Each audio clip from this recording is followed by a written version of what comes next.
Is it time? It is time for us to do what we have been doing, and that time is every day. We'll see what happens. We'll know in a very short period of time, but it looks like it could be something that will be not good. Believe me, not good. I am a dissident. Don't move. Vote. I'm saying no. Why you hear Palantir, Palantir, Palantir, Palantir? It's not going to stop. Seriously, we need to release the F-scene list. Turns off. I am not a church boy. Turns off. They're full-on vampires. They hate our beef. They hate our beef. They hate our beef because our beef is beautiful and theirs is weak. Not good. Believe me, not good.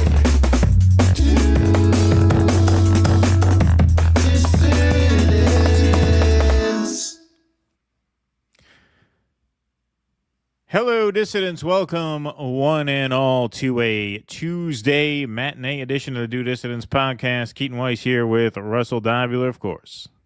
Hello. How's everybody doing out there on this Tuesday afternoon, 1:11 p.m. on the East Coast? Hope everybody is doing all right. Got a great crowd in here to start things off today. 828 strong in the YouTube chat to start things off. Nice crowd for a Tuesday. Smash that like button. $2.99. Pretty good crowd for over a on Tuesday. Rumble. That's right. It's 2 o'clock on a Tuesday. Yeah, a regular crowd shuffles in. So and you're others. feeling loose. You got a massage. All right. So we have a new sponsor, folks. We have a new sponsor.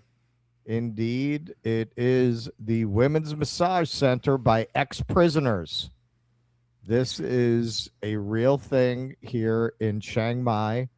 They train former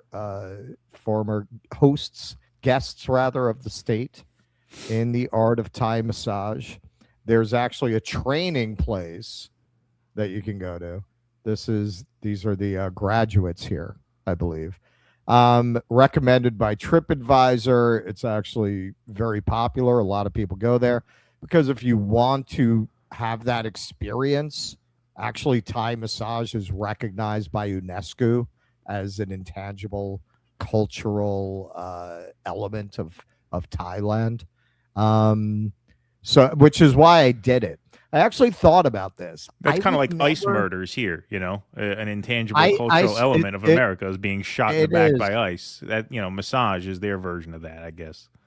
Well, and also cheeseburgers are an intangible element. I mean, I guess that's kind of tangible, but you know, it doesn't have a location you can visit. Cheese Whiz is probably another one of ours UNESCO should recognize.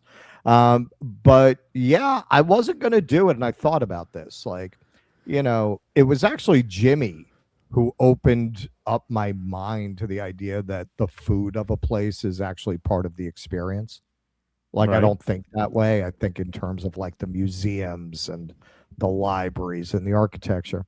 I think I kind of absorbed that disdain that people get a lot of their knowledge from books and reading growing up. You assume that sensual things are not important or they're not, you know what I mean? You don't think of those as important as those, high art kind of things. Right. But man, if you've had one of those massages, that's a high motherfucking art, man.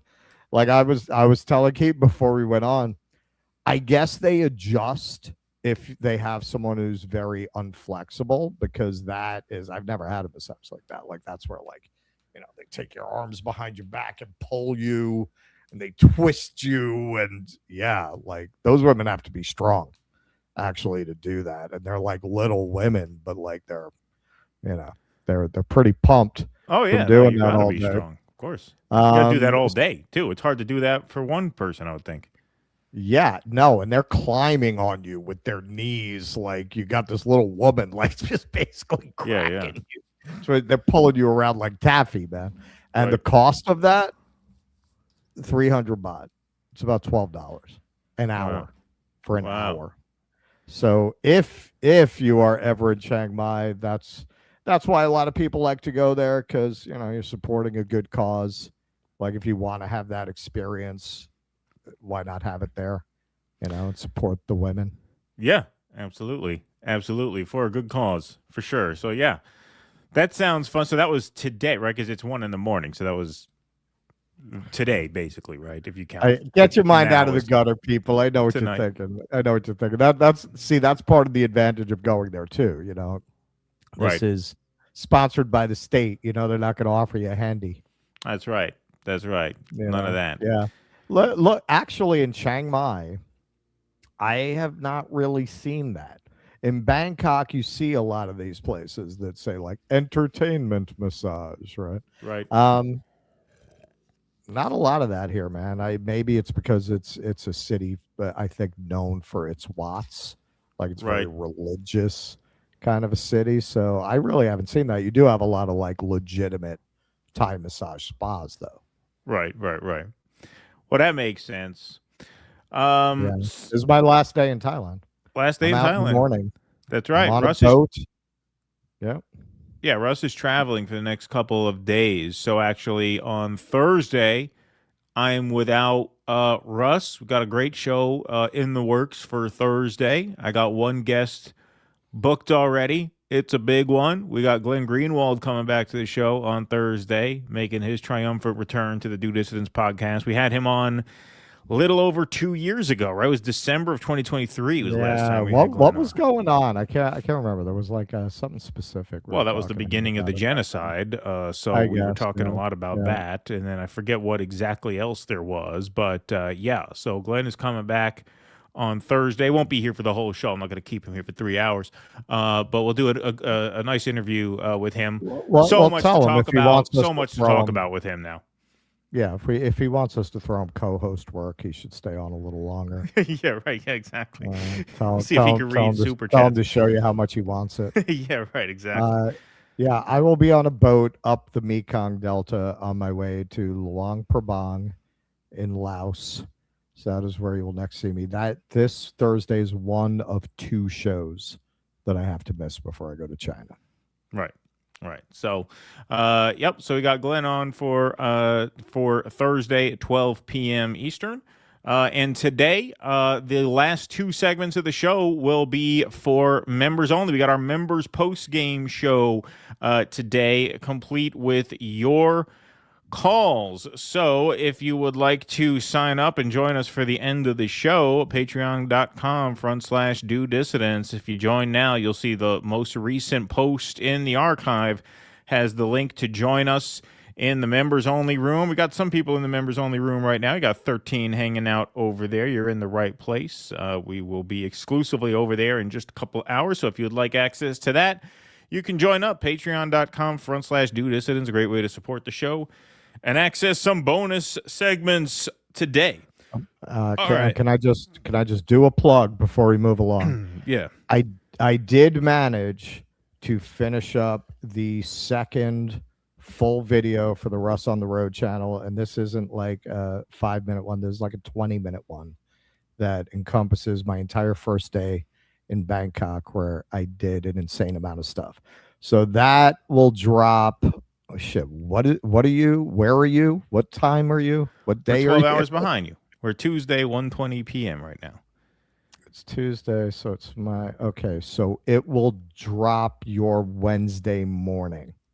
All right, there we go. Yes, it'll drop your Wednesday morning. Yes. All right. So it's coming up.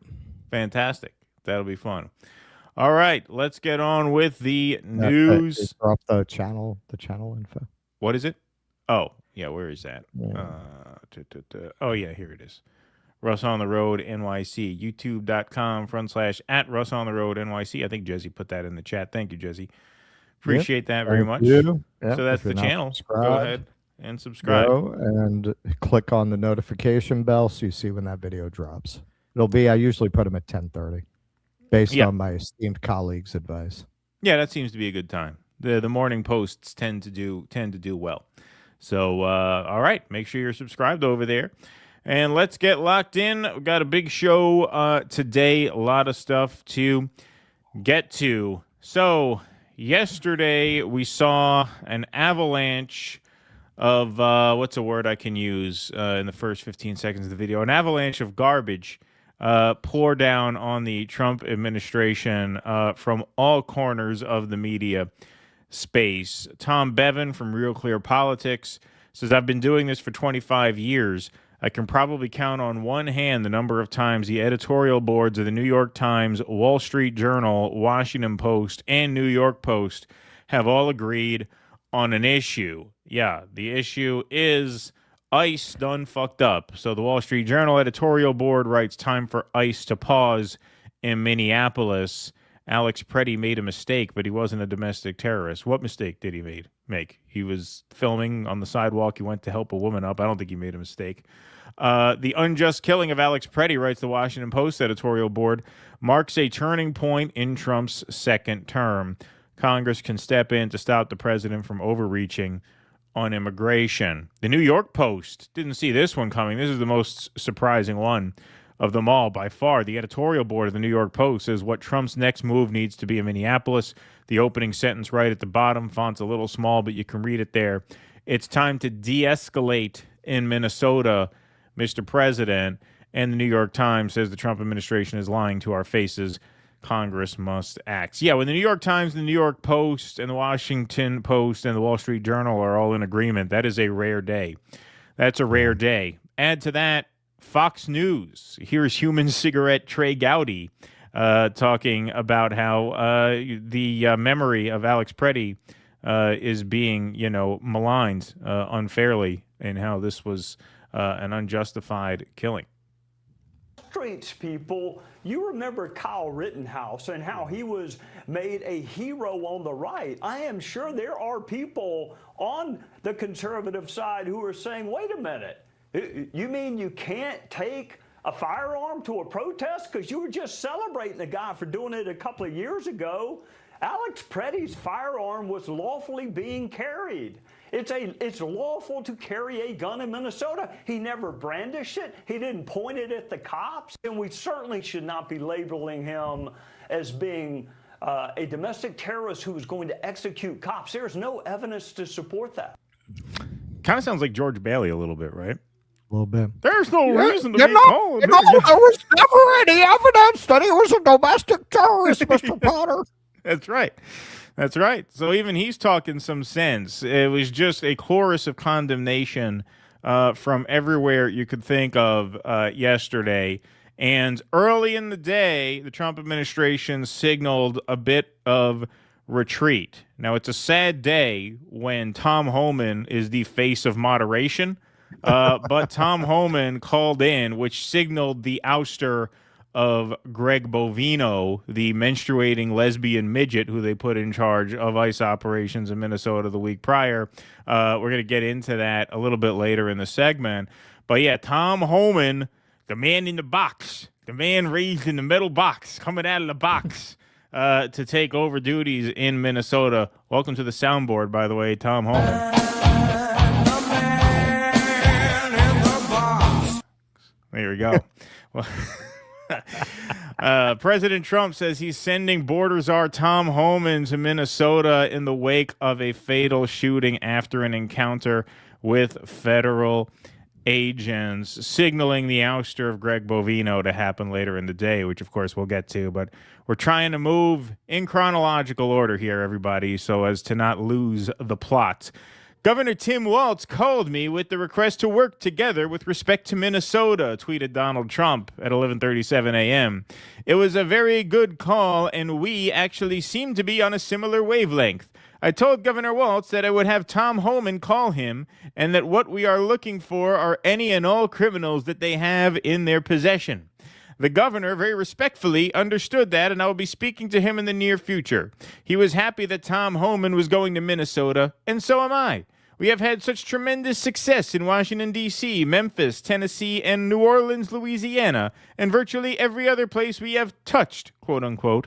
And even in Minnesota, crime is way down. But both Governor Walz and I want to make it better. Look at that, a Mamdani type love story in the works. And they did speak on the phone, and here is Governor Tim Walz recounting the tone and tenor of that conversation.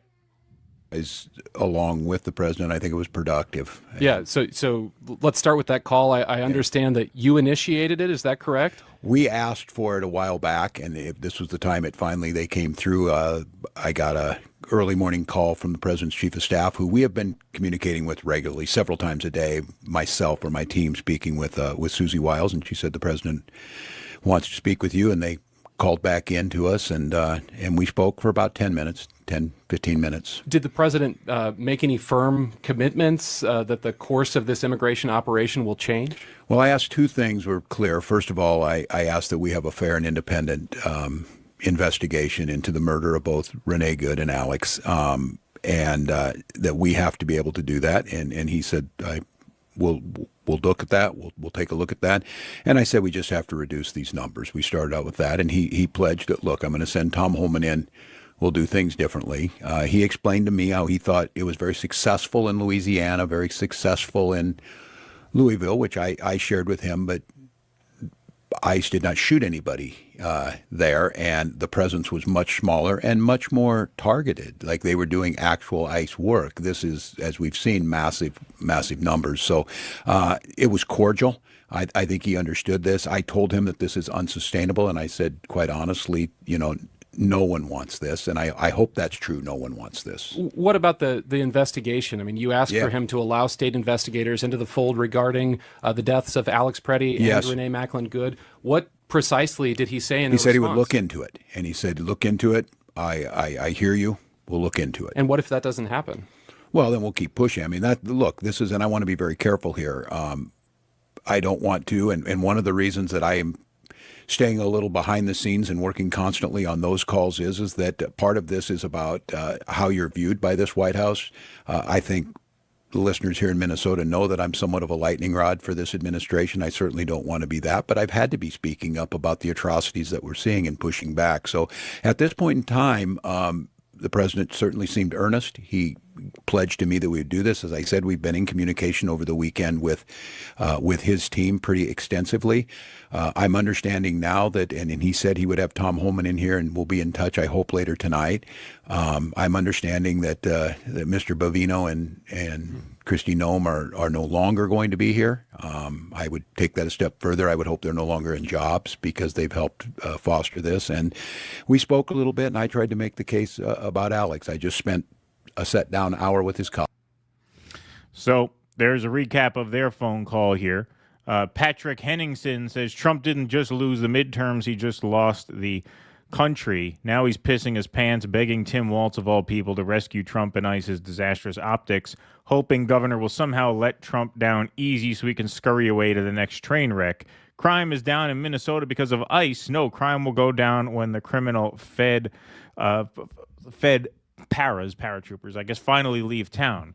Another pathetic, delusional tweet claiming it's a W when the world knows it's a big fat L. Yeah, when he stops bullying Tim Walz, you know that's a big L. You know, I mean, the whole reason for this operation, not the whole reason, but I would say at least a third of the reason for this operation is because they thought Tim Walz was a good foil for them, that they could really sort of get away with this because everyone thinks Tim Walz is a ridiculous person. But ICE seems even more ridiculous than Tim Walz and deadlier. Worst thing to ever happen to that guy was to get the call to be the VP. Kamala. Yeah, exactly. Like he was a pretty successful governor that nobody knew about outside of his state. That's true. That's true. Like, he had a pretty decent reputation until he attached himself to Kamala Harris. So woman destroys everything she touches. Everything she touches. That's right. Big loser. But it wasn't just Tim Walz that Donald Trump groveled to. He called the mayor, Jacob Frey, as well. I just had a very good telephone conversation with Mayor Jacob Frey of Minneapolis. Lots of progress is being made. I love how he tries to put a happy face. Lots of progress being made. This is all just, happy times here. Tom Holman will be meeting with him tomorrow in order to continue the discussion. Thank you for your attention to this matter, President Donald J. Trump. So a lot of MAGA was really moving in the right direction. Yeah, exactly. A lot of MAGA was very upset about this. We have a whole segment that we're going to do later in the show about the meltdown that this caused in Chud World. But to give you just a little taste of it here, here's Matt Walsh. Jacob Fry should be under arrest. He openly fomented rioting and violence against law enforcement twice. He did it in 2020 and then again this year. I don't want to hear about good telephone conversations with that disgusting piece of filth. I want to hear that he's sitting in a jail cell. Well, cry harder, bitch. Wow. You know what he sounds like? He sounds like a lib. Yeah. Sounds a lot like a lib. Having a meltdown about people who protest having to be in jail. Yeah. Sounds like a lib. Yeah. Sounds like words and violence mixing together, right? Sounds like conflating the two. It's very woke formulation. Marjorie Taylor Greene, now former Congresswoman, tweets out a very good take here. She says, I impeached Biden's Secretary of Homeland Security, Alejandro Mayorkas. Those were my articles of impeachment that passed in the House of Representatives. I unapologetically believe in border security and deporting criminal illegal aliens, and I support law enforcement. However, I also unapologetically support the Second Amendment. Legally carrying a firearm is not the same as brandishing a firearm. I support Americans' First and Fourth Amendment rights. There is nothing wrong with legally, peacefully protesting and videoing. MAGA, consider it like this. Imagine if one of our MAGA independent journalists, or even just a MAGA supporter, stood in the street outside of a J6er's house while Biden's FBI carried out a law enforcement operation, home invasion, and arrest. Then Biden's FBI goes to the MAGA guy videoing it all and shoves a woman with him to the ground and sprays them with bear spray, then throws the MAGA guy to the ground, and as MAGA guy was trying to help the woman off the ground, then Biden's FBI beats MAGA guy on the ground, disarms MAGA guy, and then shoots him dead. What would have been our reaction? Both sides need to take off their political blinders. A very good point. You are all being incited into civil war, yet none of it solves any of the real problems that we all face. And tragically, people are dying. Yep. Very well said. You'd have MAGA taking over courthouses with guns, as they did during COVID. Right. Of course. Right. Exactly. No question about it. Or worse, honestly. So we're not going to read all of these statements for time purposes, but you had various Republican office holders like Senator Mike Crapo come out here and basically call for an investigation. ICE has an obligation to enforce U.S. immigration law, and I support its duty to carry out lawful operations to arrest and depose those who pose a public safety risk, blah, blah, blah. Those duties must be exercised in a way that maintains and restores public trust. Little backtracking from him. Jerry Moran, a Republican from Kansas, says, I'm deeply troubled by the shootings in Minneapolis, involving federal agents. Our Constitution provides citizens protection from the government. We have a right to free speech, to peaceably assemble, and to bear arms. We also expect the government to protect us from lawless behavior. Greg Abbott, governor of Texas, says ICE needs to recalibrate, work from a different direction. The gubernatorial candidates in Minnesota for the Republican ticket dropped out of the race yesterday, saying I can't look my daughters in the eye and say I'm running as a Republican when they're pulling over Hispanics because of the color of their skin. He gave an interview to CNN detailing more about his decision to withdraw from the race. At the end of the day, I have to look my daughters in the eye and tell them I believe I did what was right. I'm a parent. So many people watching are. But tell me about why it was so important for your daughters to see you do this, Chris. When I look at my daughters, I want them, like every other parent, I want them to have a better life than I did. But I also want them to know that I'm leading by example. And when I want them to know that it doesn't matter what the color of your skin is. It doesn't matter where you came from. We need to treat everybody with a measure of humanity. And that's what it really means to be an American. That's what we are. We are a nation of immigrants. And when we're treating United States citizens where they're hiding in their homes right now in Minnesota, they're afraid to go outside. We have United States citizens, because of their color of their skin, are carrying papers, their passport with them, pictures of their passport, because they're afraid of being picked up by the federal government. That is antithetical to everything our country is about. literally everything. And I want my daughters to know that I stood up and said no. It's far important to me that I said no to this than I become the Republican gubernatorial candidate, and see my name in lights with respect to that. There are some things that are far more important than just running for office, and I needed them to know that.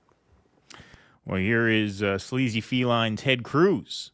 Ted Cruz even saying that the administration has to do better in the tone with which they're describing this. When you're being tone policed by someone as off-putting as Ted Cruz, you know you've fallen quite a ways. Here's Ted Cruz. Could do better is the tone with which they're describing this. That immediately when an incident like this happens, they come out guns blazing, that we took out a violent terrorist, hooray. Yep. Gets worse. Rand Paul says, today I call on the heads of ICE, CBP, and USCIS to testify before the Homeland Security Committee. Carolyn Levitt had a rough time in the press room here. This press conference could be a whole segment in itself. We're moving along, keeping everything condensed for time purposes, folks, but we're going to zoom in on a portion of this press conference here. In a stunning moment, Carolyn Levitt appears to be throwing Kristi Noem right under the bus for how she handled the murder of Alex Preddy. Wow. Yeah, you'll notice they do not come to the defense here of either Kristi Noem or Stephen Miller. Question. Secretary Noem said Alex Preddy committed an act of domestic terrorism. Stephen Miller labeled Preddy a domestic terrorist. Does the president agree with them? Look, as I've said, I have not heard the president characterize Mr. Preddy in that way. However, I have heard the president say he wants to let the facts in the investigation lead itself. Was he alarmed to hear his top officials referring to him in that way, rushing to that judgment? Danny, go ahead. Thanks, Caroline. On Stephen Miller's comments... We're going to get to that question next. That was clipped separately, so here we go. This continues. Referring to him in that way, rushing to that judgment? Danny, go ahead. Thanks, Caroline. On Stephen Miller's comments, will Stephen Miller be apologising to the family of Alex Preddy for calling him, quotes, an assassin who tried to murder federal agents, despite the fact that, as you say, this is still under investigation? Look, again, this incident remains under investigation, and nobody here at the White House, including the President of the United States, wants to see Americans hurt or killed and losing their lives in American streets.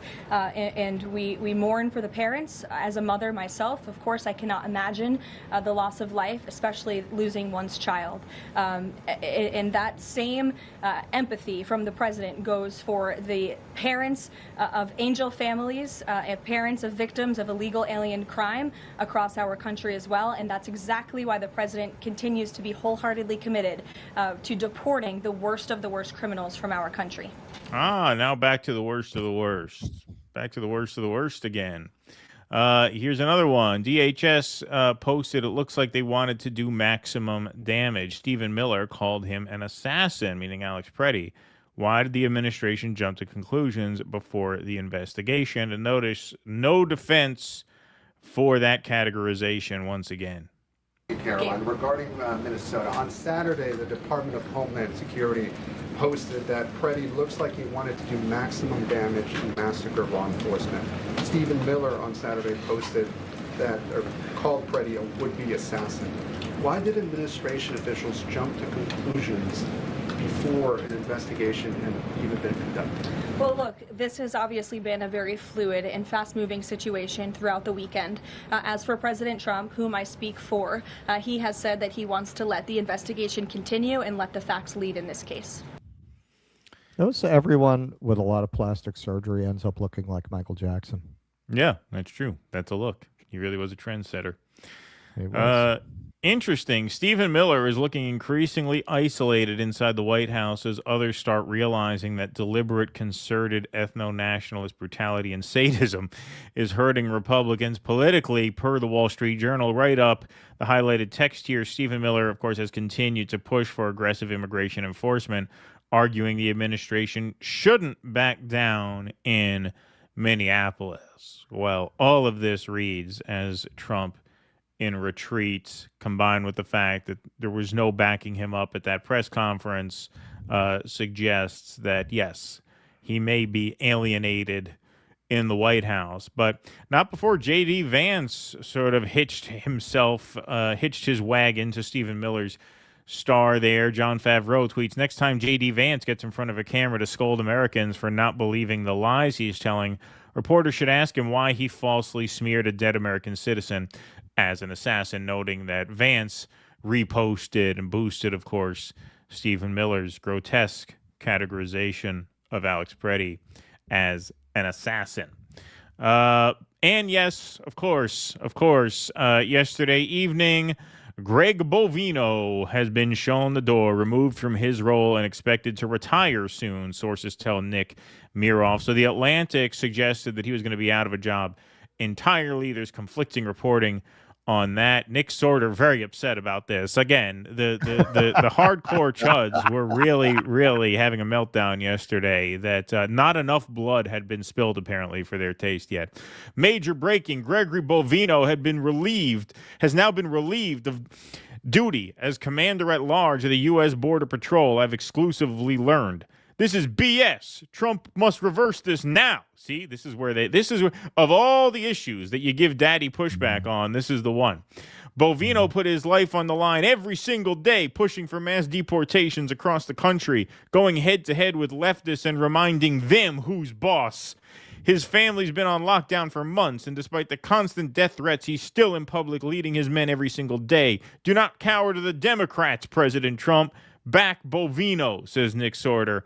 But whether he is out of a job entirely or whether he's been reassigned, we can report with full confidence now immigration chief at center of Trump's crackdown set to leave Minneapolis. That's right. He was given the hook, and Tom Homan is taking over. So Caitlin Collins says it doesn't stop there. DHS has suspended Gregory Bovino's access to his social media accounts effective immediately.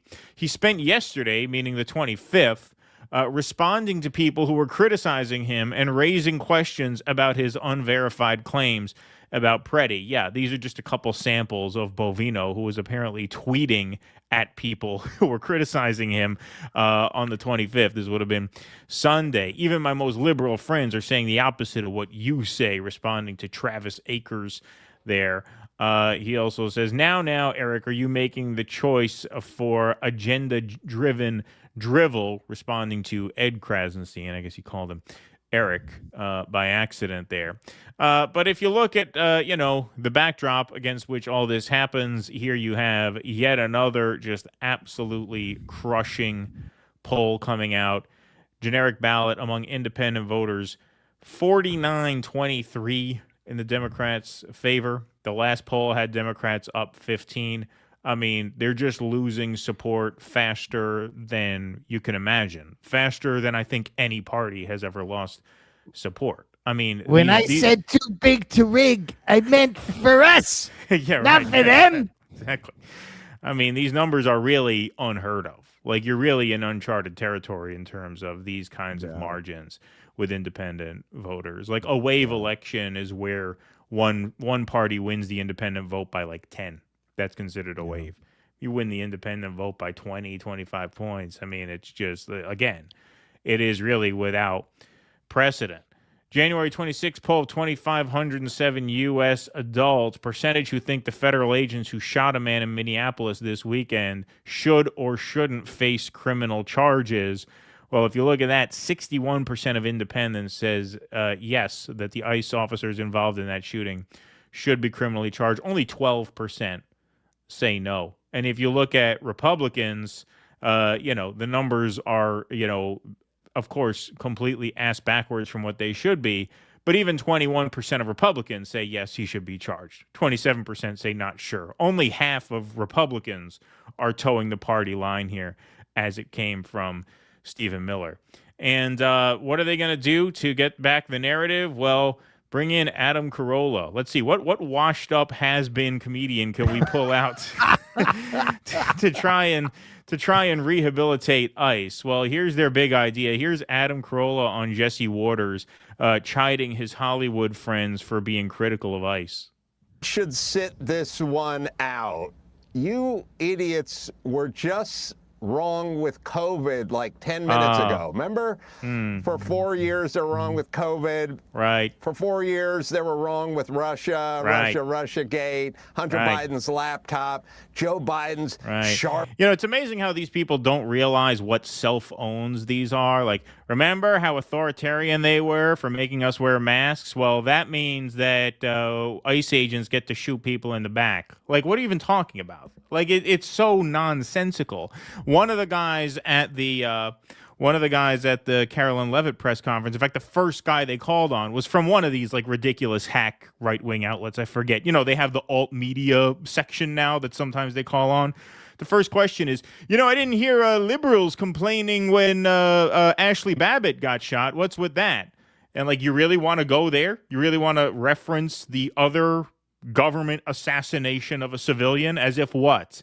Oh, because liberals didn't object to Ashley Babbitt being gunned down by the government, that means what? It's okay that Alex Preddy was gunned down by the government? Like I mean, we did. Of course we did. Yeah. But it's funny how like they think they're owning the libs by demonstrating that they're just as bad as the libs.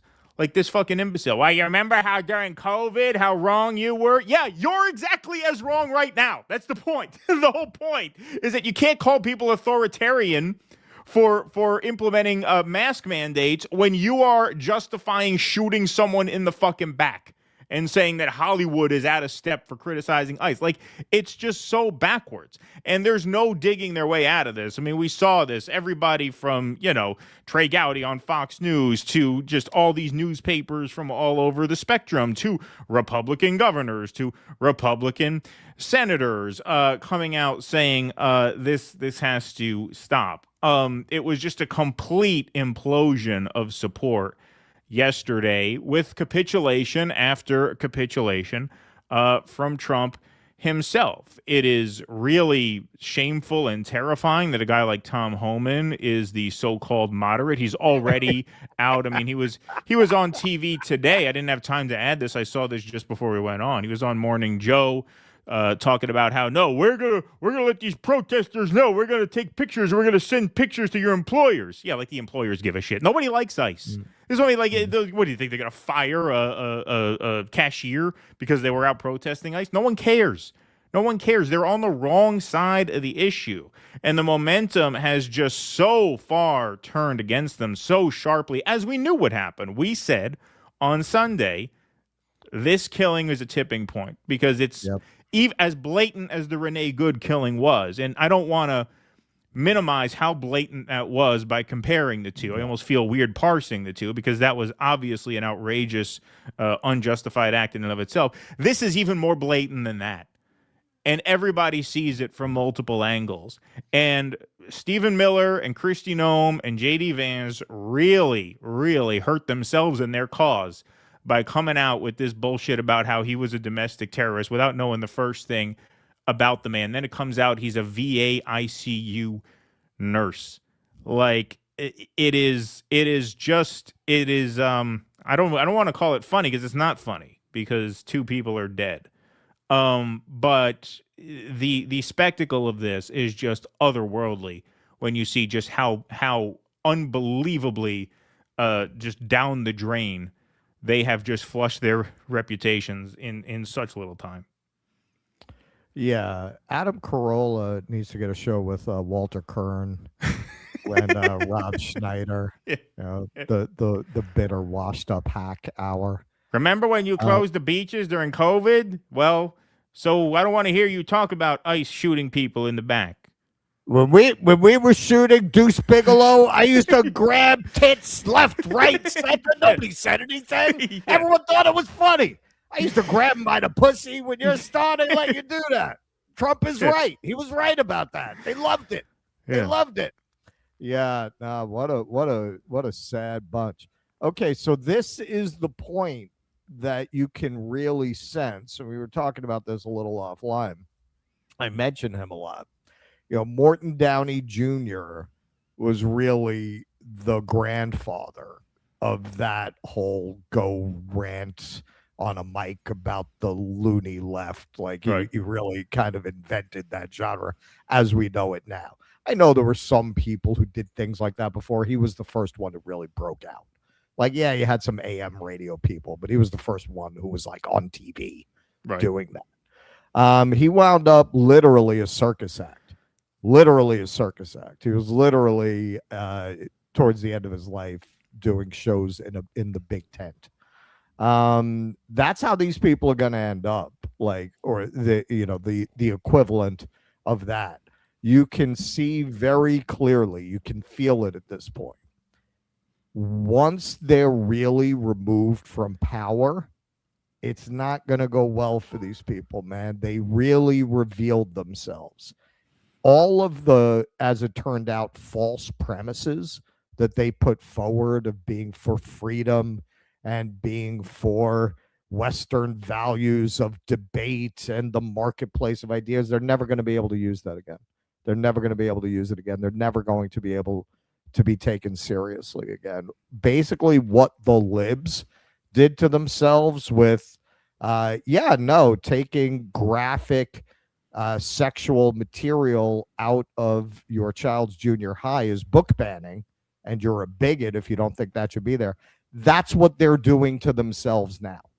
They are turning themselves into that. They're making their whole brand absolutely toxic to the point that they are not going to be able to promote themselves as they have as representing normal people. It's going to become purely a circus act. And you're going to see people like, I've seen Rogan now, he's for a guy who's supposed to be dumb, he's really being pretty good about pulling a Madonna and reinventing himself as the rats flee the sinking ship. Some of them will be like, I was never with those guys. Some of them will be able to pull it off. But for a lot of them, for your Benny in the closets, for your fucking Adam Carolla hanger-on kind of people, you're really not going to be able to maintain any kind of a career in the public space faster than they think. Now, if you look at the more big picture element of this, it really reminds me of the cartoon with the two boots, where the one is the Democrat, the one is the Republican. A lot of people looking at all this in a macro way are saying, well, now this is going to make people say, New World Order, bring it on, bring it on, bring on the Klaus Schwab version of the New World Order. It's got to be better than this.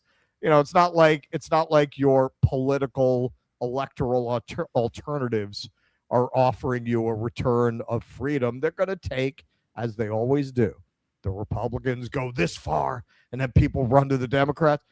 And what do? They maintain the same policies. They never dismantle these organizations that their Republican predecessors put together. That's what's going to happen. People are going to flee to the Democrats, and they are going to use a lot of what Trump built at first to persecute, yes, right-wingers and conservatives.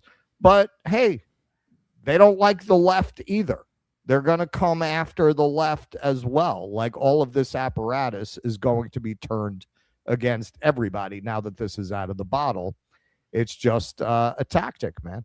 They get you to run this way, and they ratchet up the repression. They build the police state. Then you run in the other direction, and they rebrand the police state, but keep moving you and hurting you in that direction. Well, and when it comes to this specific strain of this, this is really the breaking point, as we said. It's really the tipping point, as we said on Sunday. Like, it's been coming for a while, but yeah. No one who does not disavow this latest shooting is going to be professionally viable in any meaningful way moving forward. Like, nobody. Like, it's amazing that people are willing to die on this hill, because that's exactly what they're doing. Like, they don't know what else to do. Yeah, there's no coming back from it, especially when you add to it the hypocrisy over the Second Amendment, which we're going to get to on the patron side. But yeah, I mean, there's absolutely no coming back from it at all. All right, let's take some super chats, shall we? Yeah, we got a lot built up there. Me Shoot Skeet, thank you for the super sticker. Richard Pemberton, Kern went so full on Nazi yesterday that even Matt couldn't take it, but the audience they've cultivated attacked Matt. Kern said it's a war initiated by protesters, so can't judge ICE war tactics. I got to see that. Listen, man, do us a favor. Do us a favor. If you can, email us the timestamp for that. I mean, I watched like 2 minutes of it. You know where to find that? Well, it's a YouTube link. Just I mean, but show. you know, because I'm not sitting. Well, they start. I mean, that's what they talk about for like the first several minutes. That is, and I say this with some knowledge. That is the worst podcast by nationally famous people I've ever seen. It was pretty. I've never seen a podcast that. I mean, qualitatively. I don't mean ideologically. There are a lot of podcasts I think are ideologically horrible. The quality of it is awful. Is absolutely awful. Well, it's funny. It seems like public access TV. Like you got a couple of deranged old men and you pulled them out of a bar and you put them in front of a microphone. Well, it's funny. I watched like 2 or 3 minutes of it just out of curiosity, and yeah, it was so painful. Like I had to turn it off, because you could tell. Because I think both of them realized that they were going to disagree with the other one. Like both of them realized it was going to be uncomfortable. So at that point, like, why do it? Like why torture yourself with it? Why just not do it? Like it just like neither of them need the money. Just don't do the show. Right. Like why would you do a show that's just so perpetually uncomfortable? Quite bizarre. Well, did Matt have another one of his moments as he did around Mahmoud Khalil, where he realized what kind of a hell he's trapped himself in? I guess so, but I mean, it wasn't like there was like a minute and a half chunk that you can distill it to. It was a vibe. It was just the general. It was the general vibe, and I stopped. I mean, it was painful to watch. It was literally cringe. I mean, so I just turned it off. Matt had his "Hello, darkness, my old friend" moment on that episode. What? My God, what have I done? Yeah. Exactly. Okay. Hey, that was my last email to Matt. I won't get into details on a private conversation, but I kind of implored him to come back to the light. John Smith, help me out. Where's the "Is It Time" sample from? I actually don't know that. Where's that from? Where's the what? Is It Time? Oh, that's what's his name? The sports announcer. People in the chat will know. I'm blanking on the name. It's a famous sports announcer clip. The chat will know. I'm blanking on his name. What's his name, chat? You know. Teabagging Society. Fly, lesbian, seagull. Matt from Wisconsin. I sent DD to my lib friend to try and snap them out of their vote blue no matter who mindset. I thought it was working until Russ said the R word. Now they hate you. You know what? It's you're going to get me in trouble with Keaton. He called me like 3 days ago. He said, Russ, nobody knows what a raconteur is. You have to stop using that.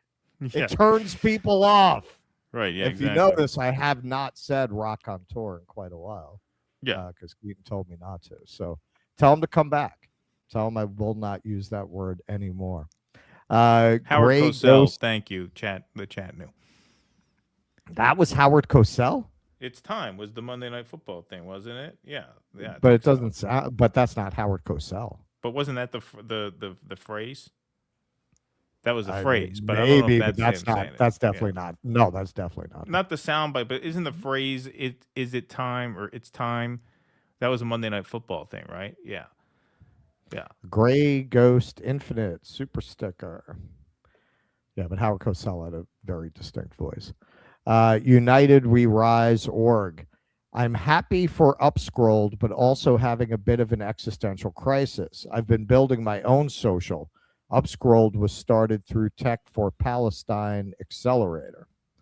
That's interesting. That's part of that story I don't have. I am going to be covering it later. Steve Jobs. Have you all heard about the tax strikes? No. Have you, Keaton? Well, I don't know if any are formally on, but I've heard people talk about that. United We Rise org. I applied to T4P a week before they announced partnership with UpScroll. A day late and $1 short. Yeah, well, hey, man. Pitch something else. I think it's a big market, and it's only going to get bigger. Mark Pugliese for the dueling Jimmy Stewarts. Thank you. Mark. Yeah, there you go. Thank you. Andy Gardner, film idea. It's a Wonderful Life, but with a Marlboro. Thoughts? I don't know, man. I can't come near that stuff. With a Marlboro. Oh, yeah.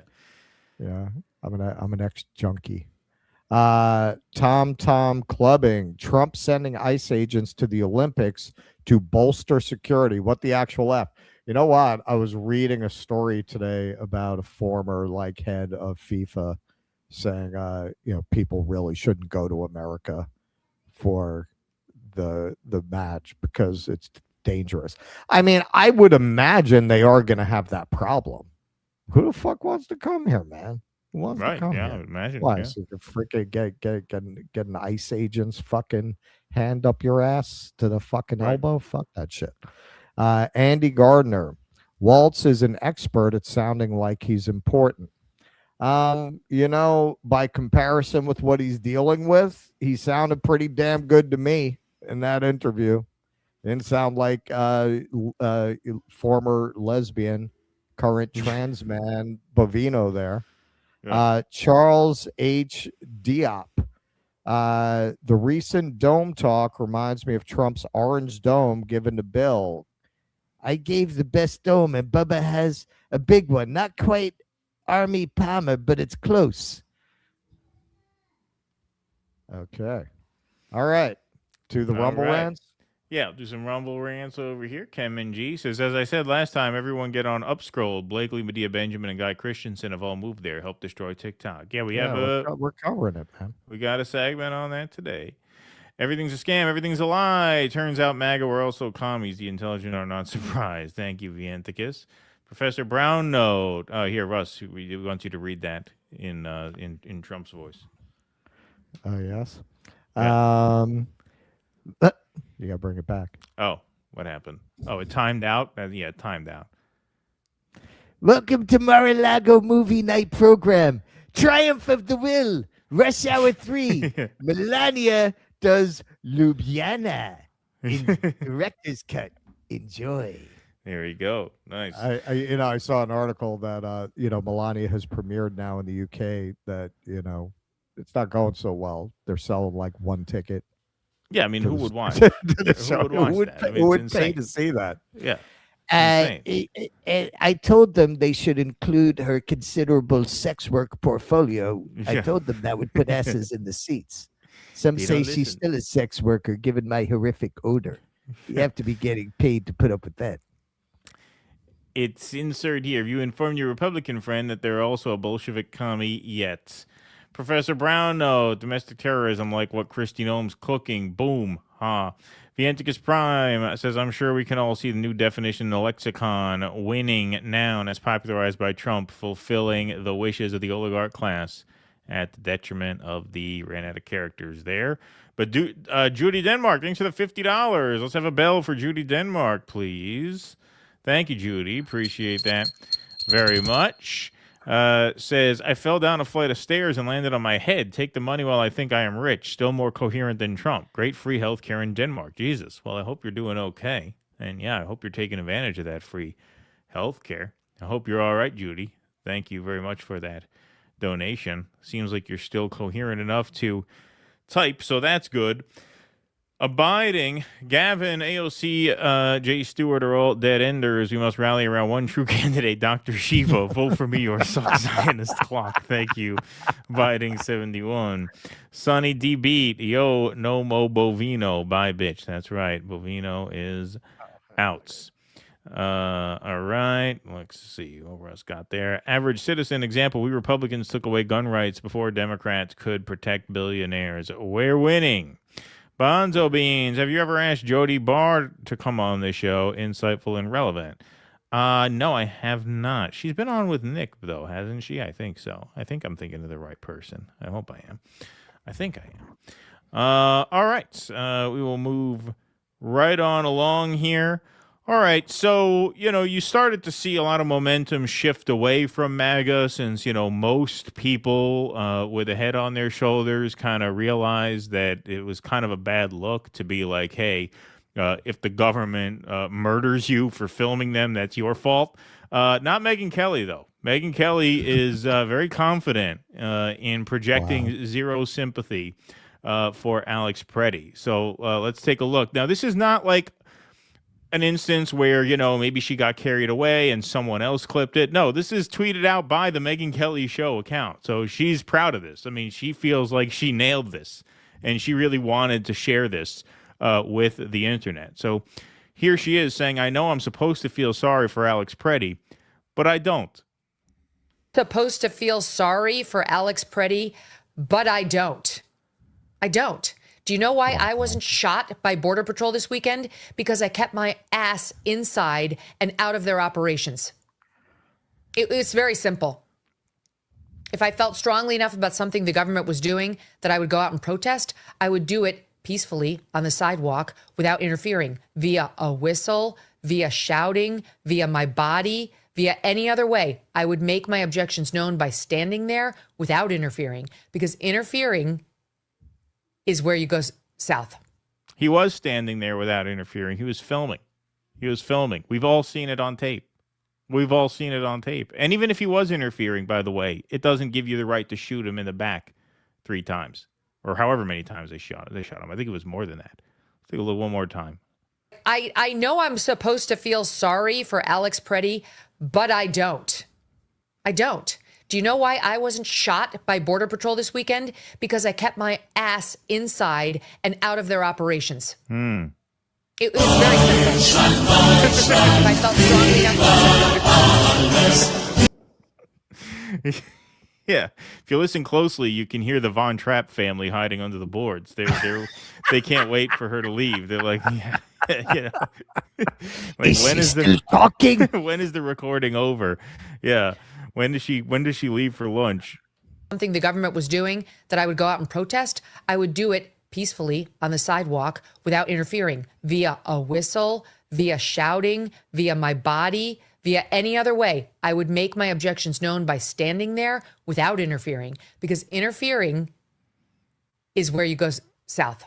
Again, I don't even know what she's talking about. That's what the guy was doing, literally. But what she really means is what she said at the beginning of this, which is, I kept my ass inside. That's really the message. The message is stay home. The message is by coming out to protest at all, you're fair game. That's what she's saying. And yes, that is what a Nazi would say. And laying hands on a police officer trying to, or Border Patrol officer or ICE officer trying to conduct a law enforcement operation is a felony. He didn't lay hands on anybody. Again, you're just like making shit up. He did not lay hands. We could all see the video from every angle. They pushed a woman to the ground. He went to help the woman up, and then they threw him down. Everybody sees that.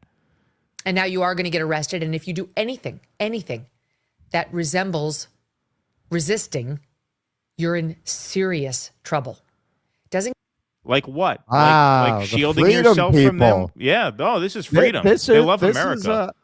This is an interesting career choice she's made to have the most deranged, bloodthirsty take on every subject. Yeah. I want them to suffer, is what she said about the fishermen they're blowing out of the water. I want them to suffer. Yep. She's decided that's a lane. She's going to pick up the sickest, tiny dick morons that she can find on the internet who want to watch her show.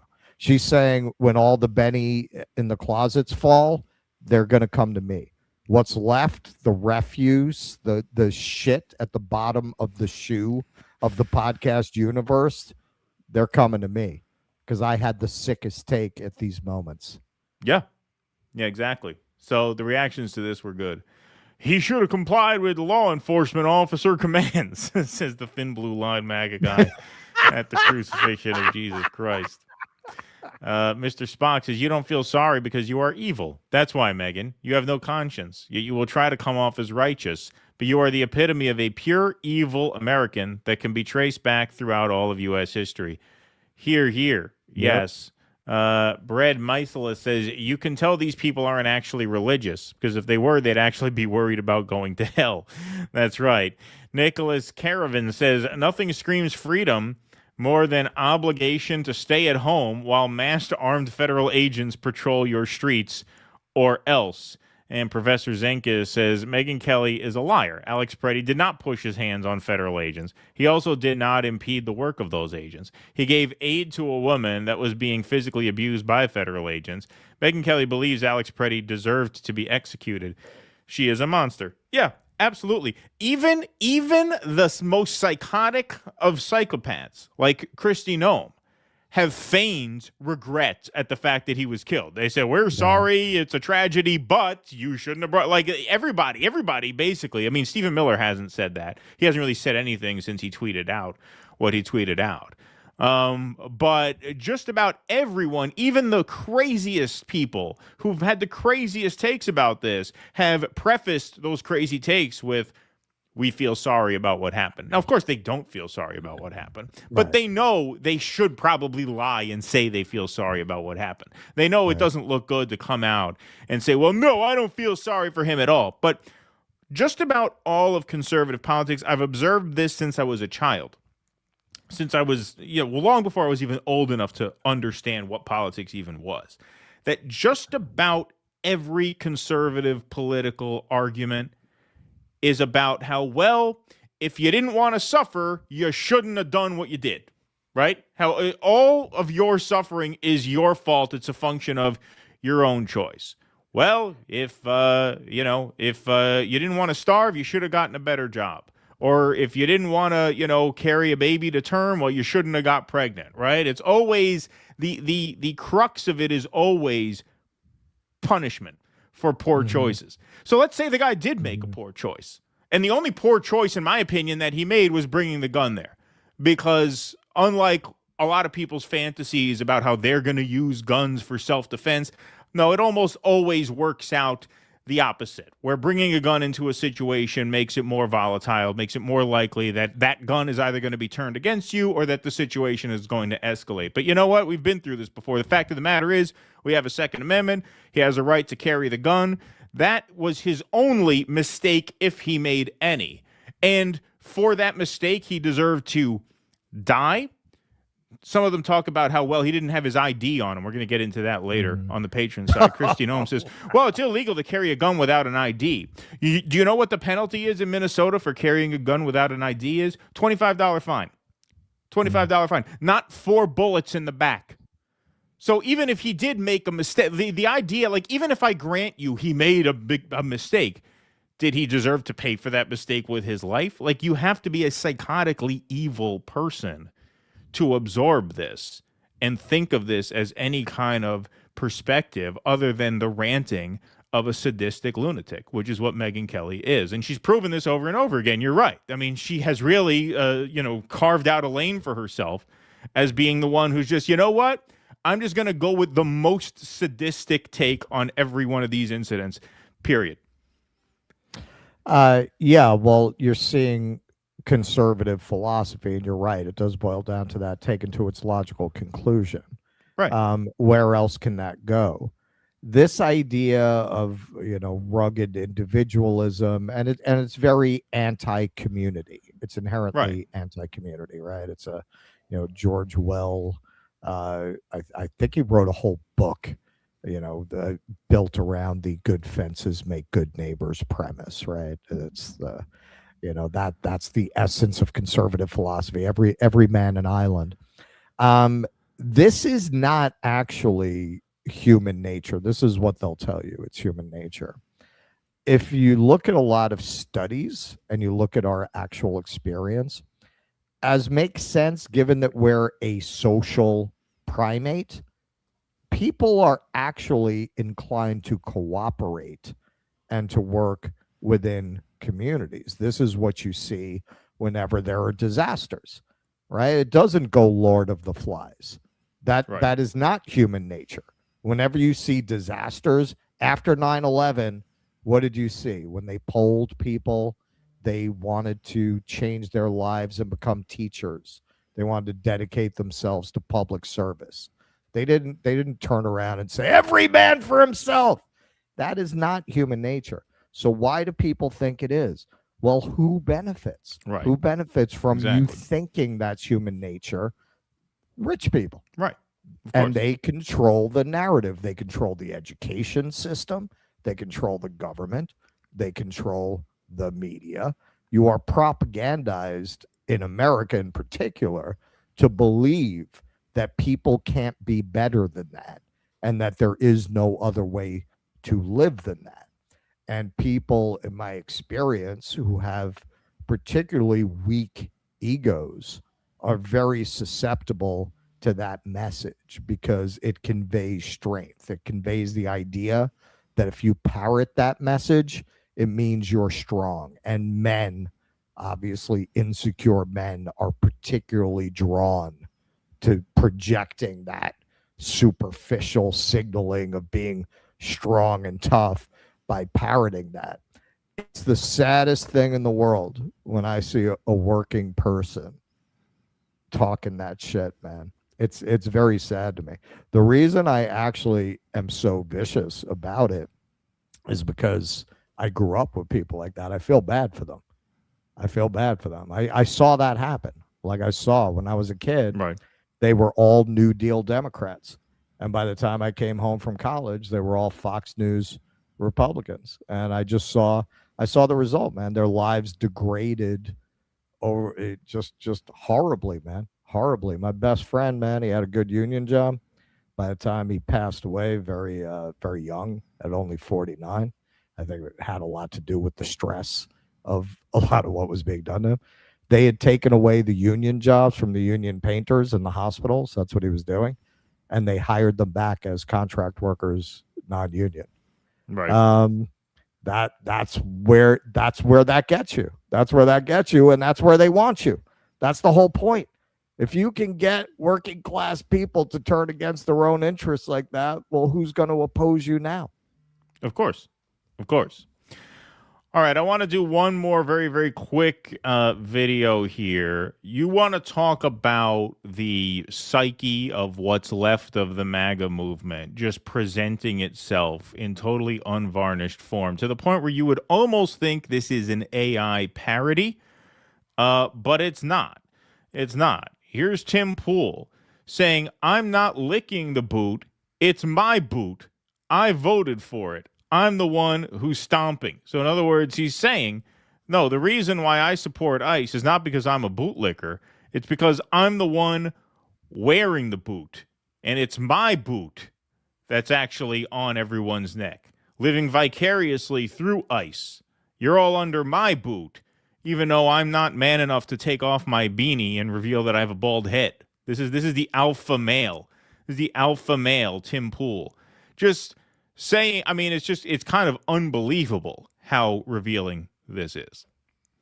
When these people come out and go, Tim's a bootlicker for defending us, I'm like, no, you misunderstand. It's my boots. It's mine. I voted for them. I'm wearing the boot. I'm stomping on the ground. I ain't licking anybody. I'm clapping for these people that I said, please go out and enforce the law. And anybody else who's cheering for it, who voted for it too, we're all wearing the boots. You're the one crying. You're the one saying, you're coming. I mean, it's just amazing. This one is Nazi punks. Fuck off. Yeah. I want to read the rest of this tweet here because this is good commentary here by Joshua Reed Eagle. Says, this mindset is genuinely pathetic. It's an alpha fantasy. Watching state violence and imagining you're exercising power rather than the one submitting to it. In no reality is a lawless state you. It is not accountable to you. It is coercive by nature and indiscriminate in its application.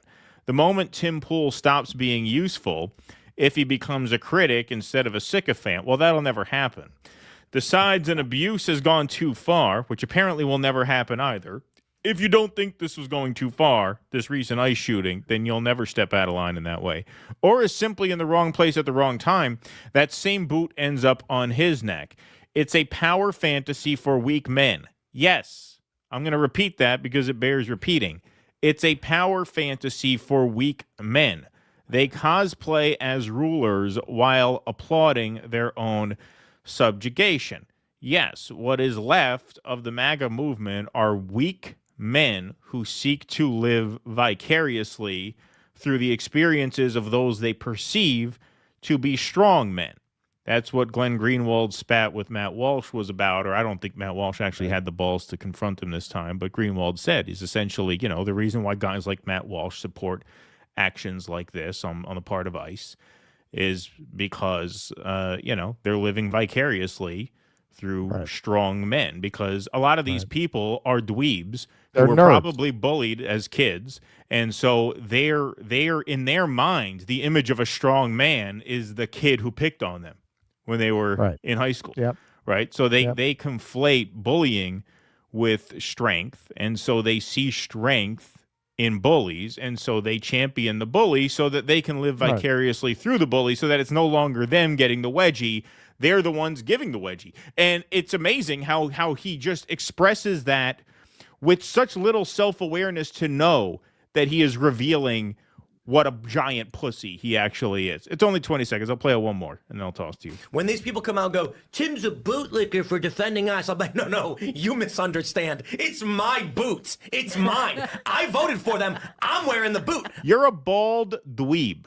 You're a bald, ignoramus dweeb. No one's afraid of you. No one's afraid of you. You are, once again, just living out a power fantasy, which is all that it is. It's a fantasy. I'm stomping on the ground. I ain't licking anybody. I'm clapping for these people that I said, please go out and enforce the law. And anybody else who's cheering for it, who voted for it too, we're all wearing the boots. You're the one crying. You're the one saying, you're coming. Now, there's only one group of people more pathetic than Tim Pool in this context, and that's Tim Pool's audience. Tim Pool's rich because he produces garbage like this. If you're poor and you're watching Tim Pool and looking up to Tim Pool, well, you're the only person I could think of at this moment who's more of a loser than Tim Pool. Yeah, but at this point, we know Tim Pool's viewership has collapsed. He was busted in that whole Tenet media thing, which, we're not getting into the, Russia side of it. That's not really the relevant part. The relevant part is he was getting paid without disclosing that he's getting paid. So what do you think, that was the only source that he's getting money from? No way, because now we've seen his audience collapse, and somebody who really needs their audience for their money would pivot, right? He's not pivoting. He's doubling and tripling down. Tim Pool is an agent. Tim Pool is getting paid by somebody, probably Israel, maybe other sources. That cat is getting paid. That is a pure agent. Nobody who has to think in terms of making their money from an audience would continue down this path this way. That guy is definitely a bought and paid for cutout, as are really all of them. All of them. What Marjorie Taylor Greene said about they get money from influenceable, absolutely true. We've shown on this show multiple times. You've got people like Gunther Eagleman who post basically every 15 minutes, 24 hours a day. That's not a guy. That's a guy fronting a team of people who are just, we've shown how repeatedly they're putting out the same tweets with the same words capitalized within the tweet. There's no way that's an accident, that somebody sent you the rough text and you just kind of lightly edited it. It's all fake, man.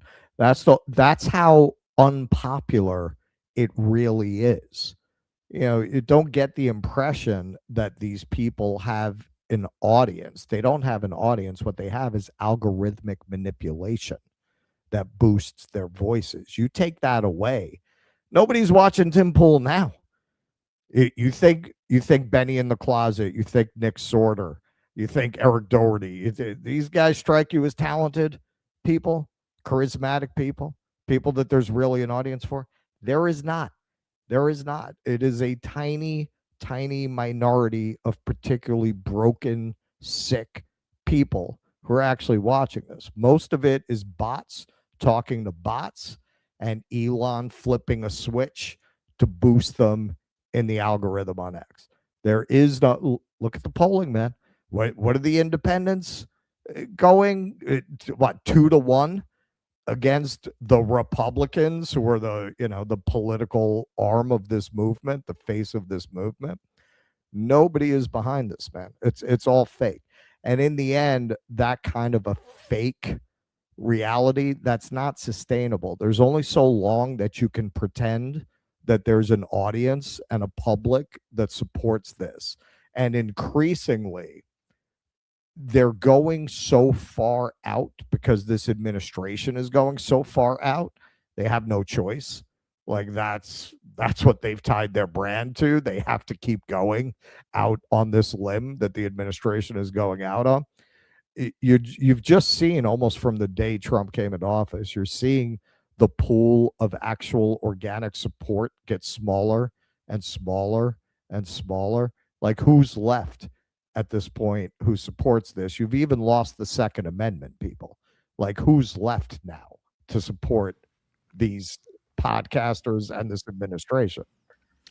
Well, it's a very small segment of the population. I mean, certainly on X, there's algorithmic manipulation, and I'm sure that exists to a large extent throughout social media. But I think there are still a significant number of people out there who do absorb this and who do spit it back out. I mean, it doesn't take that many to give a guy like Tim Pool a career, and it's just amazing the extent to which people are just susceptible to this absolute poison. And that's exactly what it is. I mean, it is pure poison. It is poison for your mind. It's poison for your soul.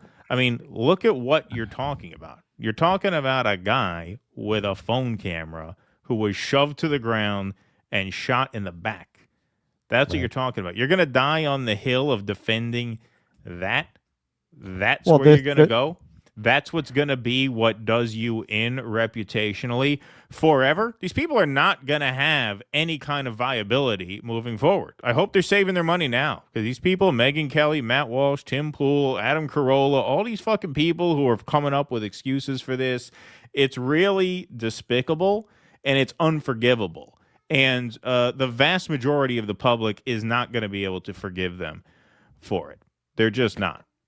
Yeah, and it has really been one of the great plot twists of the age, I think. It's at the birth of the internet, Sandra Bullock, this is going way back, she was kind of put forward as representing the new sexy, as being nerds. How, like, in the internet age, in the tech age of the wired workers, as Bill Clinton was calling them, that the future belonged to these people, right? The Bill Gateses, and they were really being celebrated. And the big plot twist is these people are fucking monsters, because nerds had always been thought of as the meek, as kind of meek and benevolent and, inherently kind of kind, because they had been picked on. So they basically had empathy because of that experience. And this age where you see all of these people are fucking nerds. Palantir, that comes from Lord of the Rings. Like, these people are constantly making Star Wars references, and Tolkien, Elon wrote a whole thread about Lord of the Rings, and they're fucking monsters. They're monsters. It's like this whole idea that if the nerds got in charge, they would just want to make a better world. That's really been debunked by the way they've conducted themselves. You're muted, man. Sorry. All right. Let's take some Rumble rants. Eric Rousseau, people will be coming up to the boat selling beer and food. It's a 2-day boat trip to Luang Prabang. Oh, yeah. So you're leaving 9 a.m. this morning there, right? Leave at 9 a.m. 3 days, man. I mean, you're not on the boat the first day. The first day is in the bus crossing the border into Laos, and then the next 2 days you're on the boat. Stoop sign to say, I make sure to bring my weapons of mass destruction, aka unregistered destructive devices, to the protests I attend. Just kidding. Thank you, Stoop sign. Let's see. John M. in Minnesota. Holman was Obama's ICE director. Under Obama, Holman introduced the idea of separating children from parents as a tactic to discourage migration. Obama gave Holman a presidential award, saying Thomas Holman deports people and he's really good at it. Fuck Obama. That's right. He did give him a presidential medal. Kat Abu-Ghazala brought up our Third Amendment rights, worried we're about to be compelled to house these ICE bastards. I don't think they'll go that far. I don't think they'll push it that far. I think they know that's like I said, I think part of the retreat you're seeing is, they realize this is a one step forward, two step back kind of thing at this point. Everybody needs to stop letting billionaires tell us who to be mad at, who our enemies are. Sonny D. Beat, why we have to lose Norm Macdonald but get stuck with Adam Carolla. Yeah, exactly. Right. Bonzo Bean says, Janine Eunice, the left-wing authoritarians revealed themselves during COVID. The right-wing authoritarians are revealing themselves right now. Yep, that is absolutely true. That is absolutely true. Ken Minji says, people are saying that Senator Crapo doesn't smell so good. Thank you. Vienticus Prime, fuck Americans greatly again. Faga. Thank you, Vienticus Prime. James Prasek, Megyn reminds me of Ri Chun-hee, the North Korean TV news announcer. Interesting. I'm not familiar with that. They are telling Iranian protesters to attack government institutions and police, while in USA, Minnesota has no rights, especially Second Amendment, to protest against your government, or else. Hypocrisy indeed. Bonzo Beans, Jody Brar, got it. Okay. I know her from Garland Nixon. Great high-level anti-imperialist analysis. Thank you, Bonzo Beans.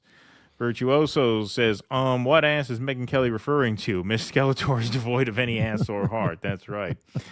Vienticus Prime, political argument. If you didn't want your home broken into by the government, you shouldn't have had a home. Yeah, exactly.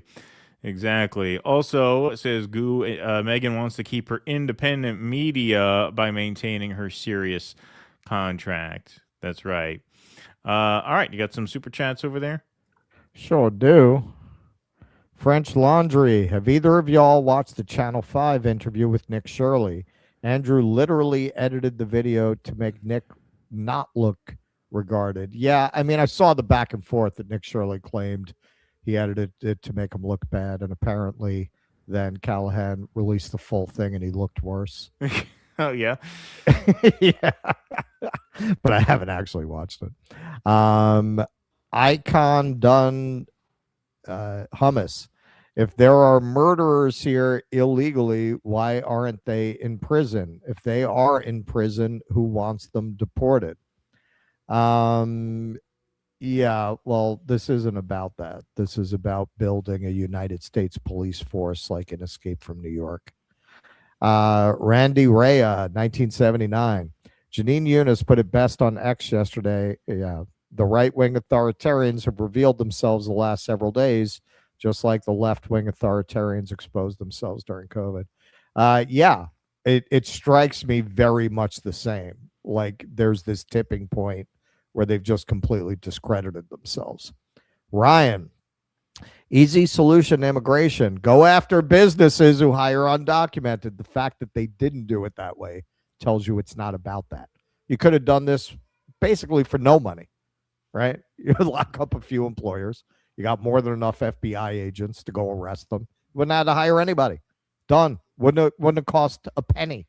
Wouldn't have cost $1. There's a reason they did not take that approach. If there's no jobs to be had, most undocumented will self-deport. No need to bust doors down, right? But then you don't get, for one thing, we got into this the other day. Jacobin and The Lever both did an article about this, how the Democrats with their body cams, they're getting donations from the company that makes the body cams. A lot of this is stuffing money into the pockets of the vendors and contractors, who are also donors and lobbyists. Mark Pugliese. Hey, Russ, do you know anything about Alan Burke? No. Do you know anything about Alan Burke, Keaton? No. Don't know who that is. Timmy D's. Next up, Stephen Crimes Against Peace Miller. Yeah, that guy, man. He was really the reincarnation of Goebbels. Andy Gardner, Gowdy being the star Marlboro. It was a joke, kind of. This is a cigarette. Right. Andy Gardner, Waltz sounds good. Sounds. Let's see what he does. Yeah, well, that's the question. Sparky, it's a shame the analogy Russell and I made the other day to the droogs turned policeman in A Clockwork Orange to ICE is seen as unusual nowadays. In the 1970s, it would be a common analogy. I must say, as a guy who would like to produce some plays in the future, I keep reading plays and saying, is anyone going to understand this classic play now? And for that reason, like people, like they're not tuned in like that anymore. Michael Castillo, 1979, the IDF never lifted a finger to help us during the war on terror. Meanwhile, Americans were dying to fight Israel's war. I mean, I'm sure they did help us in taking down the towers. No, I mean that. Honey, these are the jokes, people. Yeah. We don't believe that around here. Hung Yan J. I would expect nothing less from a former Fox host. Well, she was the War on Christmas original poster girl. P. Walker. The real reason Megyn didn't leave the home was because she was waiting for her next Ozempic delivery. She's got such Ozempic face, man. Oh, yeah. It really does. Tom Clubbing. Border Patrol has shot someone in Arizona now. What is this, breaking news? I have to take a look. I don't know. You got sound bleed there. Teabagging Society. Megyn Kelly. You know why I wasn't violated today? I kept my burqa on. Yeah. You know, how does she feel about that? How does she feel about that? You know, I'm sure a lot of people who support the burqa wearing would make that argument, right? You don't want to be assaulted. You should have worn your burqa. Joe 7128. I don't know who was in the wrong, but this petty story is hella boring. Everyone is upset, distracted while elites funnel the money. I mean, it's kind of an important story. It'll be important when they drag you out of your car, brother. Yeah, seems kind of important to me. Seems kind of important. Sparky, never assume someone who concealed carries is looking for trouble. Maybe they work the night shift in a sketchy area. VA hospital always takes good care of me. F ICE. Yeah, well, a lot of people have made that point. Like the job he has, very often he's probably leaving late at night. That's probably why he has that. Michael, look, man, while I'm here, they have this all over the place. They actually have it here. I didn't have time for it. Gun ranges where you can pick like machine guns and stuff. I'm going to do that. I've never fired a gun in my life. Like I'm not, if I had that kind of gig in that kind of town, I'd be carrying a gun. Michael Castillo, 1979.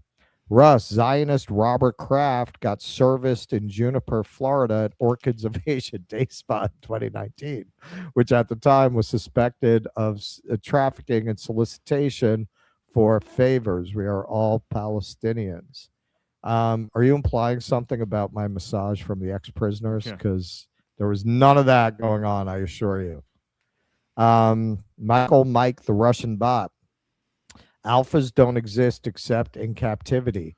Dave Meach realized he made a mistake about wolves early on and spent most of his career trying to tell everyone it's BS.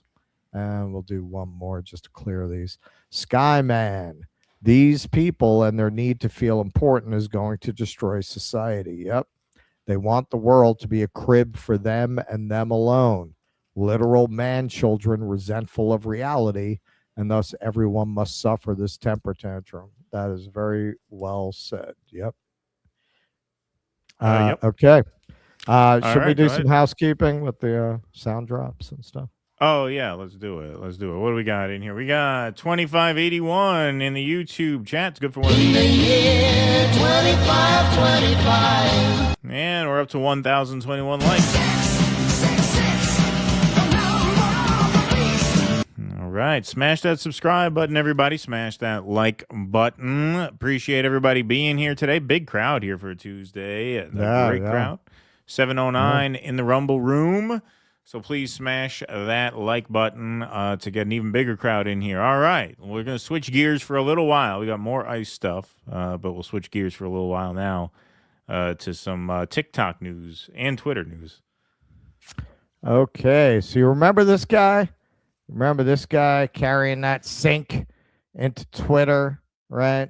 Speaking of cucks, here's a little clip from a fan video.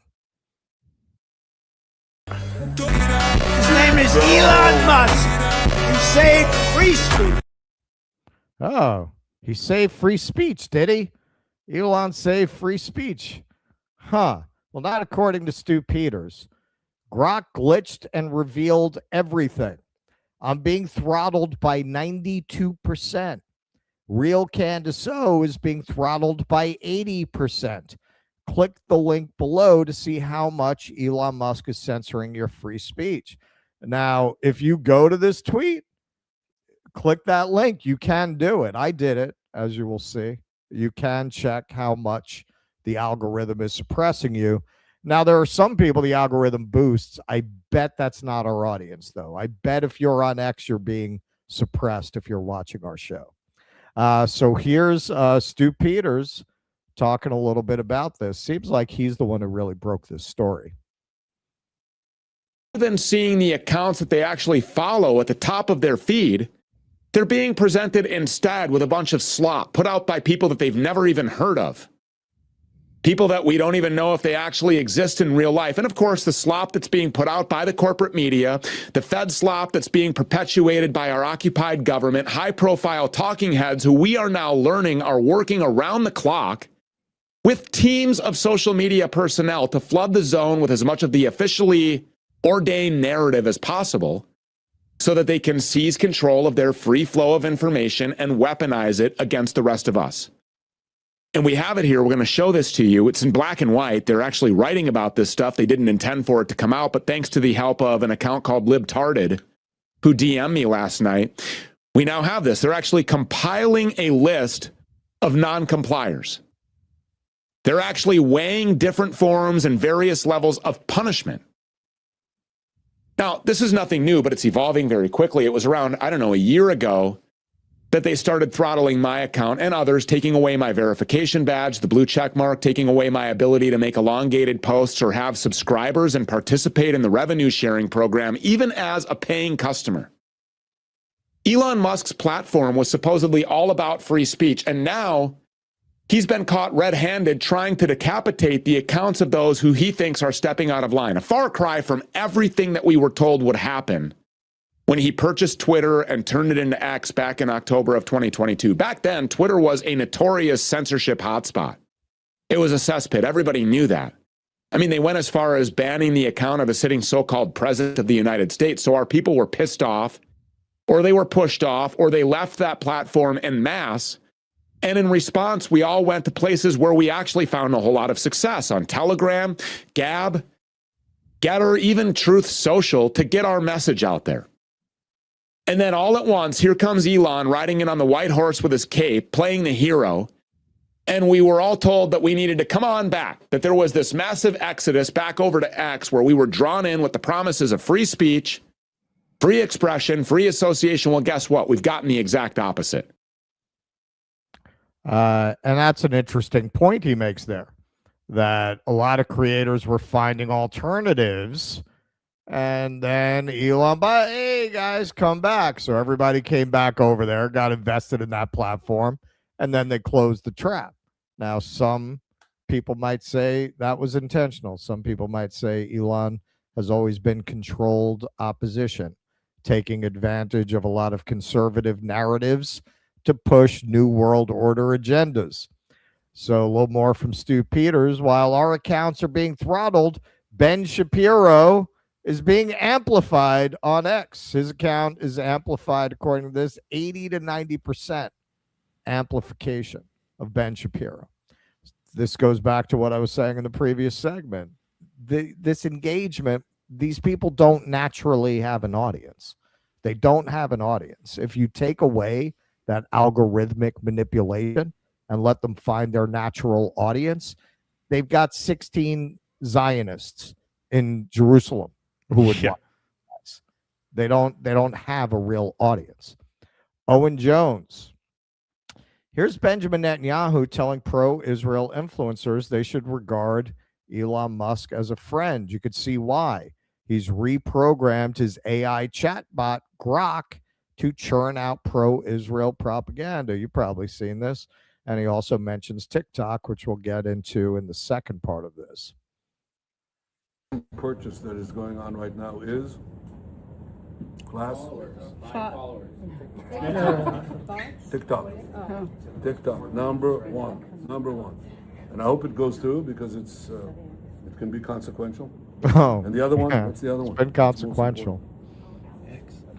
X. That's very good. And so we have to talk to Elon. He's not an enemy. He's a friend. We should talk to him. Now, if we can get those two things, we get a lot. And I could go on other things, but that's not the point right now. We have to fight the fight, okay? To give direction to the Jewish people and give direction to our non-Jewish friends or those who could be our Jewish our friends. Are we going to succeed with everyone? No. Will there be a strong counterpoint? Yes. And if you notice, right after he said that, X, it was never the free speech platform it was advertised as, but it really noticeably changed after that sit down he had with the influencers. Like, Stu Peters is absolutely right. You just get bombarded by these accounts that you don't even follow that are the most cringe Zionist maniacs that you could imagine. They're just all over your account, even if you don't follow that. Being libertarian here, he did the thing. He checked his algorithmic suppression. According to Grok, you pretty much can't say anything critical of a certain country's government, or you get severely punished in the algorithm for hate speech. Wild. Semantic contextual scoring for being libertarian. Based on X's internal moderation and semantic analysis systems, this reflects patterns in posts, frequent criticism of Israeli government influence, AIPAC lobbying, foreign aid, and related conspiracies. Bio, neutral, liberty-focused media, videos, and images, amplifying critiques and engagement history, high-volume discussions often intersecting with sensitive topics. That doesn't sound like the free speech platform that Elon promised, does it? This is what's going on internally. Professor Morandi here. I checked. I am also being censored by Musk and Twitter. AIPAC tracker. Grok just revealed that X has reduced 40 to 65% of our visibility. I think I beat AIPAC tracker, which I'm kind of proud of. Compare that to AIPAC's account, which is getting elevated plus 30 to 55% by the X algorithm. And here is your humble narrator for Russell Dobular's account. Based on X's internal moderation and semantic analysis systems, this reflects patterns of posts, frequent criticism of Israel, Zionism, references to Mossad Epstein ties, accusations of genocide, apartheid, Holocaust-related commentary, and anti-Zionist rhetoric. To quote Randall Patrick McMurphy, chewing gum in class. Bio, podcaster, writer, blah, blah, blah, media, engagement history. So classification, hate and harassment, anti-Semitic content promotion, confidence, moderate, high, 0.87. I guess that's out of 100.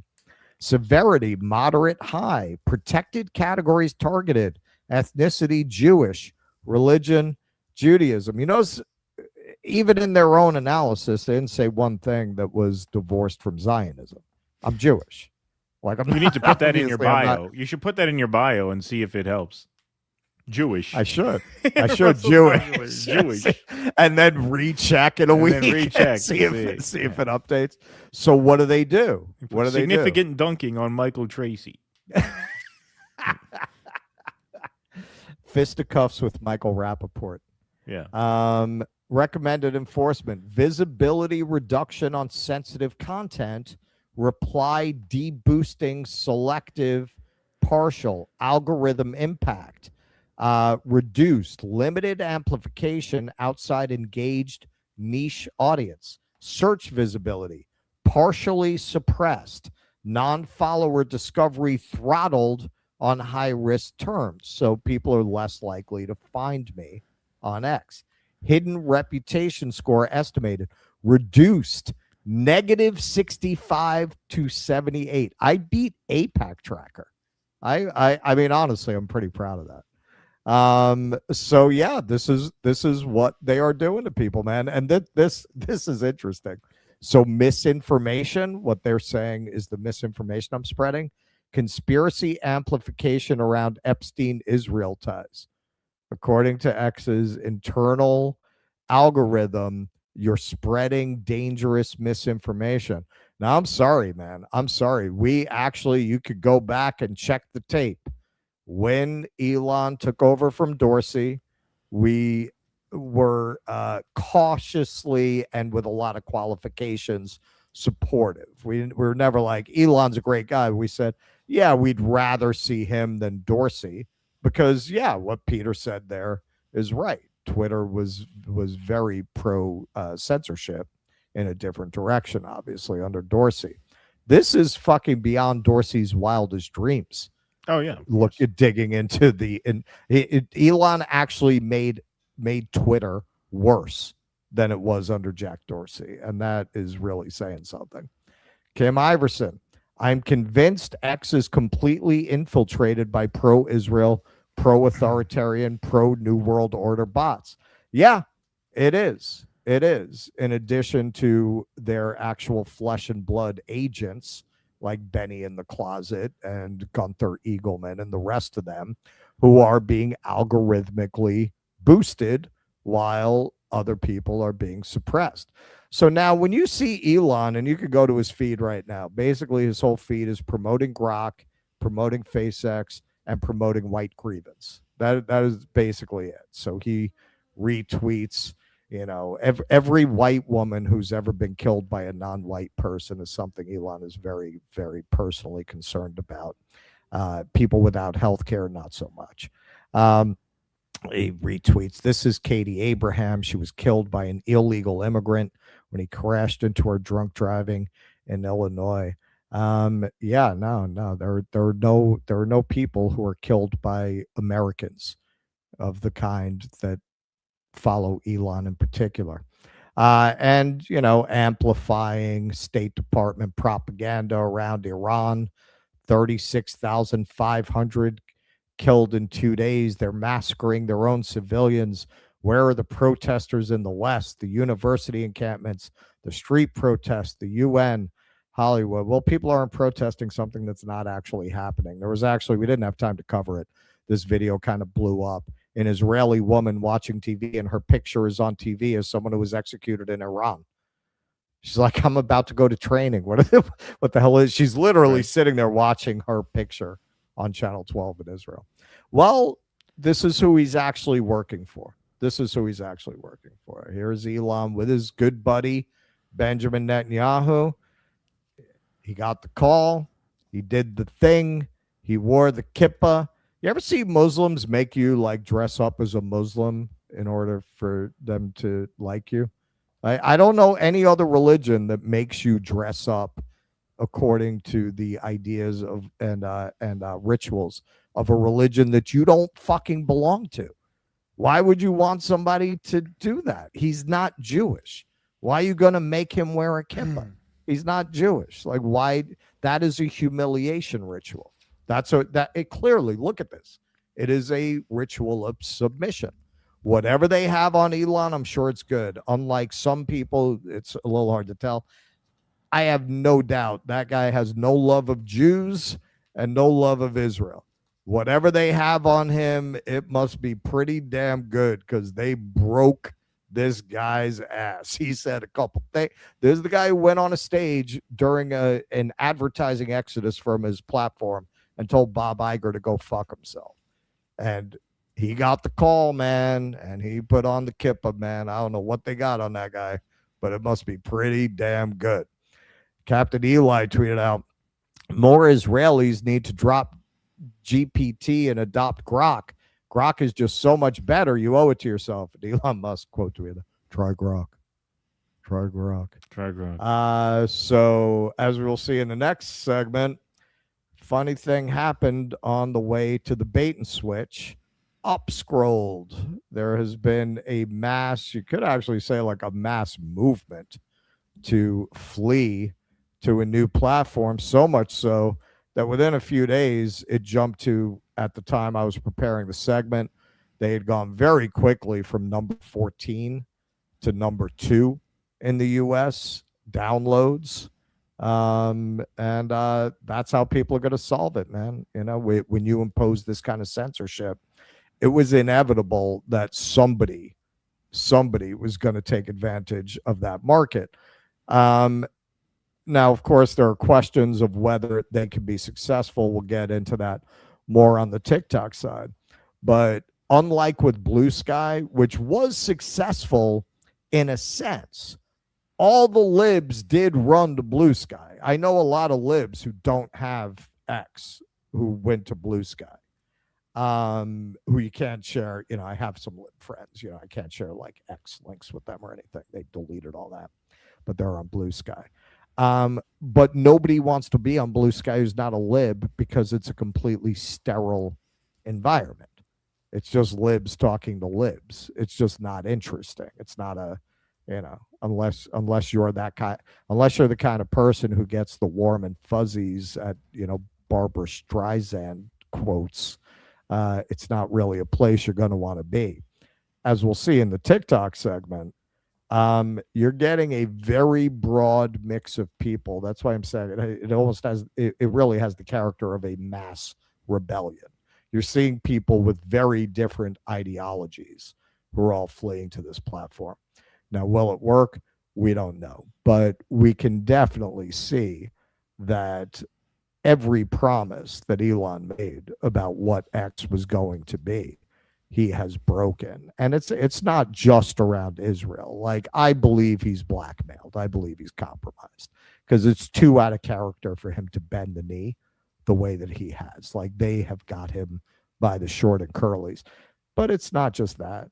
You know, he is just promoting administration propaganda and right-wing propaganda. And his promise when he took it over was it's going to be neutral. Right? It's going to be neutral. It's going to be the marketplace of ideas. And it really is much, much worse than what he replaced. Well, yeah. Yeah, I mean, he's obviously, look, he's the richest man on earth. He's a virulent racist. And so whether he's blackmailed or not doesn't even really matter. I mean, what he's doing is perfectly in line with the goals that reflect who he is as a person. Like that's who he is, right? In every direction. Even when it comes to the money, I mean, he gets a lot of the source of his money is government contracts. Yep. And so, yeah, no, I mean, he's completely in the I mean, he's not in their pocket. He's one of them. I mean, this is one of the New World Order oligarchs who convinced you that he wasn't because, I don't know, he disavowed his trans kid or something. You know, like it just some signaling to morons, and then that's all it takes. Yeah, exactly, because he was anti-woke. Yeah, it's interesting because when you talk about the algorithmic manipulation, it's not just that, you know, certain accounts are suppressed and certain accounts are boosted, but there's definitely certain content that gets suppressed and boosted as well. Like, for example, a lot of the video of the Alex Preddy shooting are labeled sensitive content, which suppresses their reach and also makes it much more less likely that people will see it because they actually have to go and click on it. It doesn't just appear in the scroll the way all these other videos do. And the thing about the Alex Preddy shooting is, you know, none of the angles are particularly bloody or graphic because they were kind of shot at a distance and there was a big sort of pylon. So like the videos that we saw out of Gaza were horribly graphic and gruesome, and yet very few of those were actually blocked as sensitive content. Right. Why? Because he doesn't want you to see the shooting of Alex Preddy, right? Because it's so damning for ICE. That's what I'm saying. It's not just the Israel stuff. Right. No, it's the whole thing. I mean, when I was putting together the ICE segments for today, you know, when I go through the X scroll, I usually bookmark things that I want. But every once in a while, I'll see something that I want, and I'll either forget to bookmark it or I'll get distracted by the next thing in the scroll. So I will go back and try and find it. Like the Kristi Noem interview on Sean Hannity, where she makes a complete idiot of herself talking about the Second Amendment. And the this one didn't end up making it in the piece, partly because I couldn't find it again. There was a video of Scott Jennings, you know, making this all about the rhetoric of the state officials, just like he completely making an ass of himself in a way that went pretty viral. I mean, that video had a couple 100,000 views, and his name was in the description of the video. So I figure, all right, when I search Scott Jennings, this is a fairly recent video that went fairly viral, it'll come up. No, that didn't come up. that didn't go. That was nowhere to be found, even when I searched his name. So those videos with content that is embarrassing to the administration are clearly being suppressed somehow. There's no reason why that video shouldn't have showed up in my search. It had a few 100,000 views. It was topical. It was relevant. It should have been hot in the algorithm. Instead, it was disappeared from the algorithm. So there's that kind of manipulation as well. Yeah, it's all fake. It's all engineered. It's all curated to push a certain narrative. That's why there are so many people who have fairly big accounts who just get no reach anymore, like none, because there's no overlap, you know, with any kind of narrative that Elon wants pushed. And then you get absolute morons or just absolutely ridiculous accounts that are just all that are over on fire. the place. Yeah, that you see them everywhere. There's absolutely no way they're getting that engagement organically. Exactly. All right. Let's take some more super chats. But while we do that, let's let the supporter scroll do its role. So, hey, folks, if you like what we do here, it's a great day to join and support the show. DoDissidents.com/Patreon//Substack or /locals. The final segments of today's show will be for members only. We got a members only chat going right now on our alternate Rumble channel. Let's see, how many people do we have over there in the member room now? We got quite a bit filing in. We got 40 over there already. So if you join for $5 a month, patreon.com/DoDissidents, the most recent post in the scroll has the link to the remainder of today's show. So we got some bonus content for the patrons today, plus your calls. So it's a great day to sign up. Not too late to access the post game. Patreon.com/DoDissidents. And we'll see you all in the members only room in a little while. Got a little bit more business to take care of here on the main show today, including some more super chats and Rumble rants. So let me take some Rumble rants over here right now. Kevin says human cigarettes should be taxed heavily. Ha, good one. Vienticus Prime, recent SCOTUS made a 9-0 decision, if I remember correctly. Police can enter the home of a registered gun owner without need for a warrant to fulfill some rando wellness check. I did not see that one. Long-time listener, if that black man didn't want to get shot by the cops, then he shouldn't have been dressed as Santa. Yeah, that was to Megyn Kelly. Good one. Vienticus Prime, I remember as a kid in the 90s walking through the rundown black neighborhood and thinking, I wonder when the mask will finally come off and everyone will be forced into this kind of life. Yep, good point. Jenna Tillis says, leave Tim alone, Chad. His beard only looks like that because he can't bring himself to stop his cats from licking his face at night. Totally normal. Vienticus Prime says, Tim Pool is basically Don Lemon in a beanie. Good one. Healing Tarzan says, Tim Pool is like a cockroach on the chariot wheel screaming, charge! What happens when that wheel starts turning, buddy? Yeah. Dollar Trooper, they need to rebrand the Thin Blue line to Thin Blue Ice. And Stephen Miller, blue, see what I did there. Got it. Good one. Or that could be what we call police state bootlickers. That's right. Thank you for that $1 Million Trooper. Healing Tarzan says the big difference between this moment and COVID is it's difficult and murky to litigate science, but this evidence is plain as day. Yeah, I actually agree with that. I mean, there were definitely people who knew things different from what they were saying to the public, like Fauci, who were clearly liars. But at the rank and file level, like, yeah, it's not reasonable to expect the average person to be able to like analyze microbiology, right? So if the average person gets hoodwinked into spouting authoritarian propaganda, it's not good, but it's certainly a different kind of authoritarianism than someone watching a man get shot 4 times in the back by 6 ICE thugs and saying, good, he deserved it. Like, that is more consciously evil. I agree with you 100% about that. Professor Brown note, from now on, the very not good ice will be named the very good board of frozen water. Exactly. All right, let's take some YouTube super chats, shall we? We shall. Sparky, what's up, man?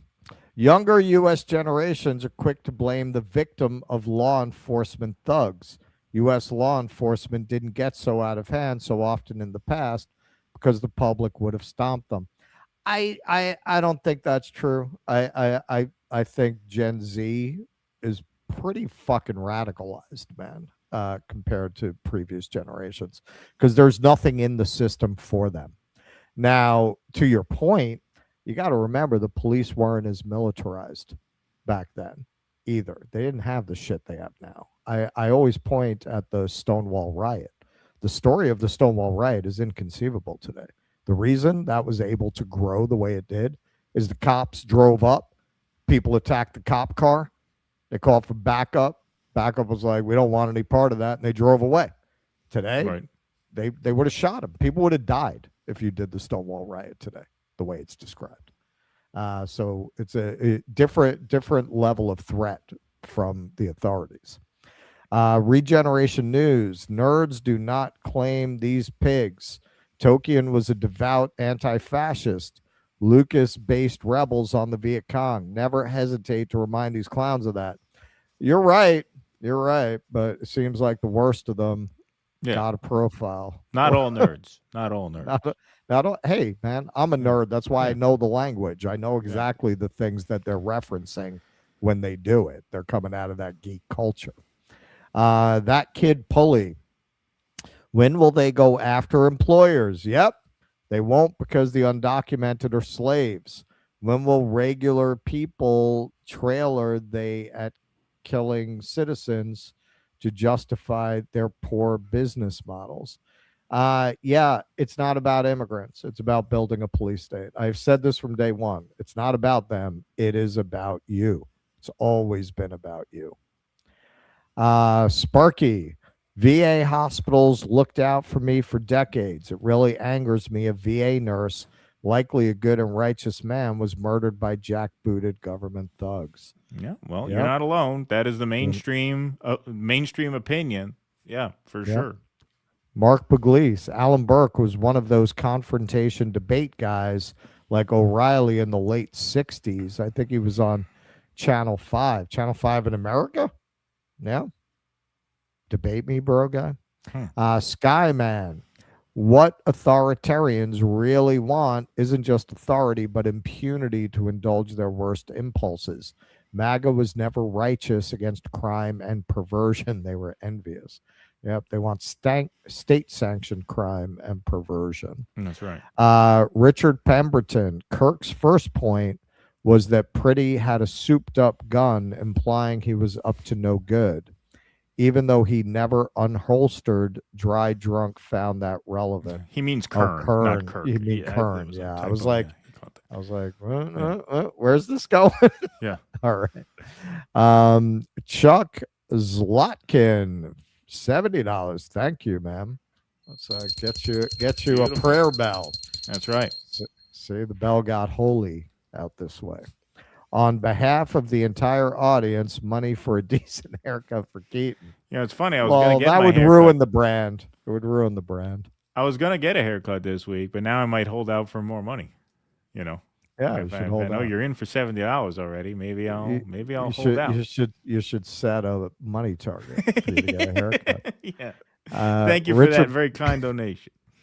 Richard Pemberton, Kern's first point I meant. Yeah, we got you. I figured that was a typo. Yeah. We got you. All right. Sparky, as a young man, I repaired remote outdoor telecom equipment at night by myself in urban wastelands and seemingly deserted industrial areas. I had no interest in firearms, but it was part of my tools.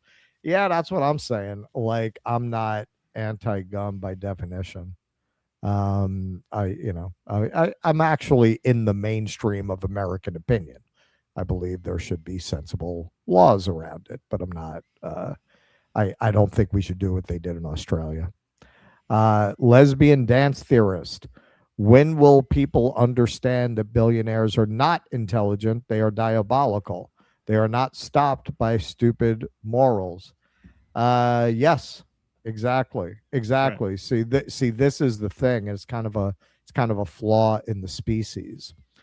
Most people are inclined to cooperate, but you have a small number of psychopaths that wind up dominating the cooperative group by manipulating them, who just want for themselves and don't care what happens to anybody else, and they wind up dominating the group.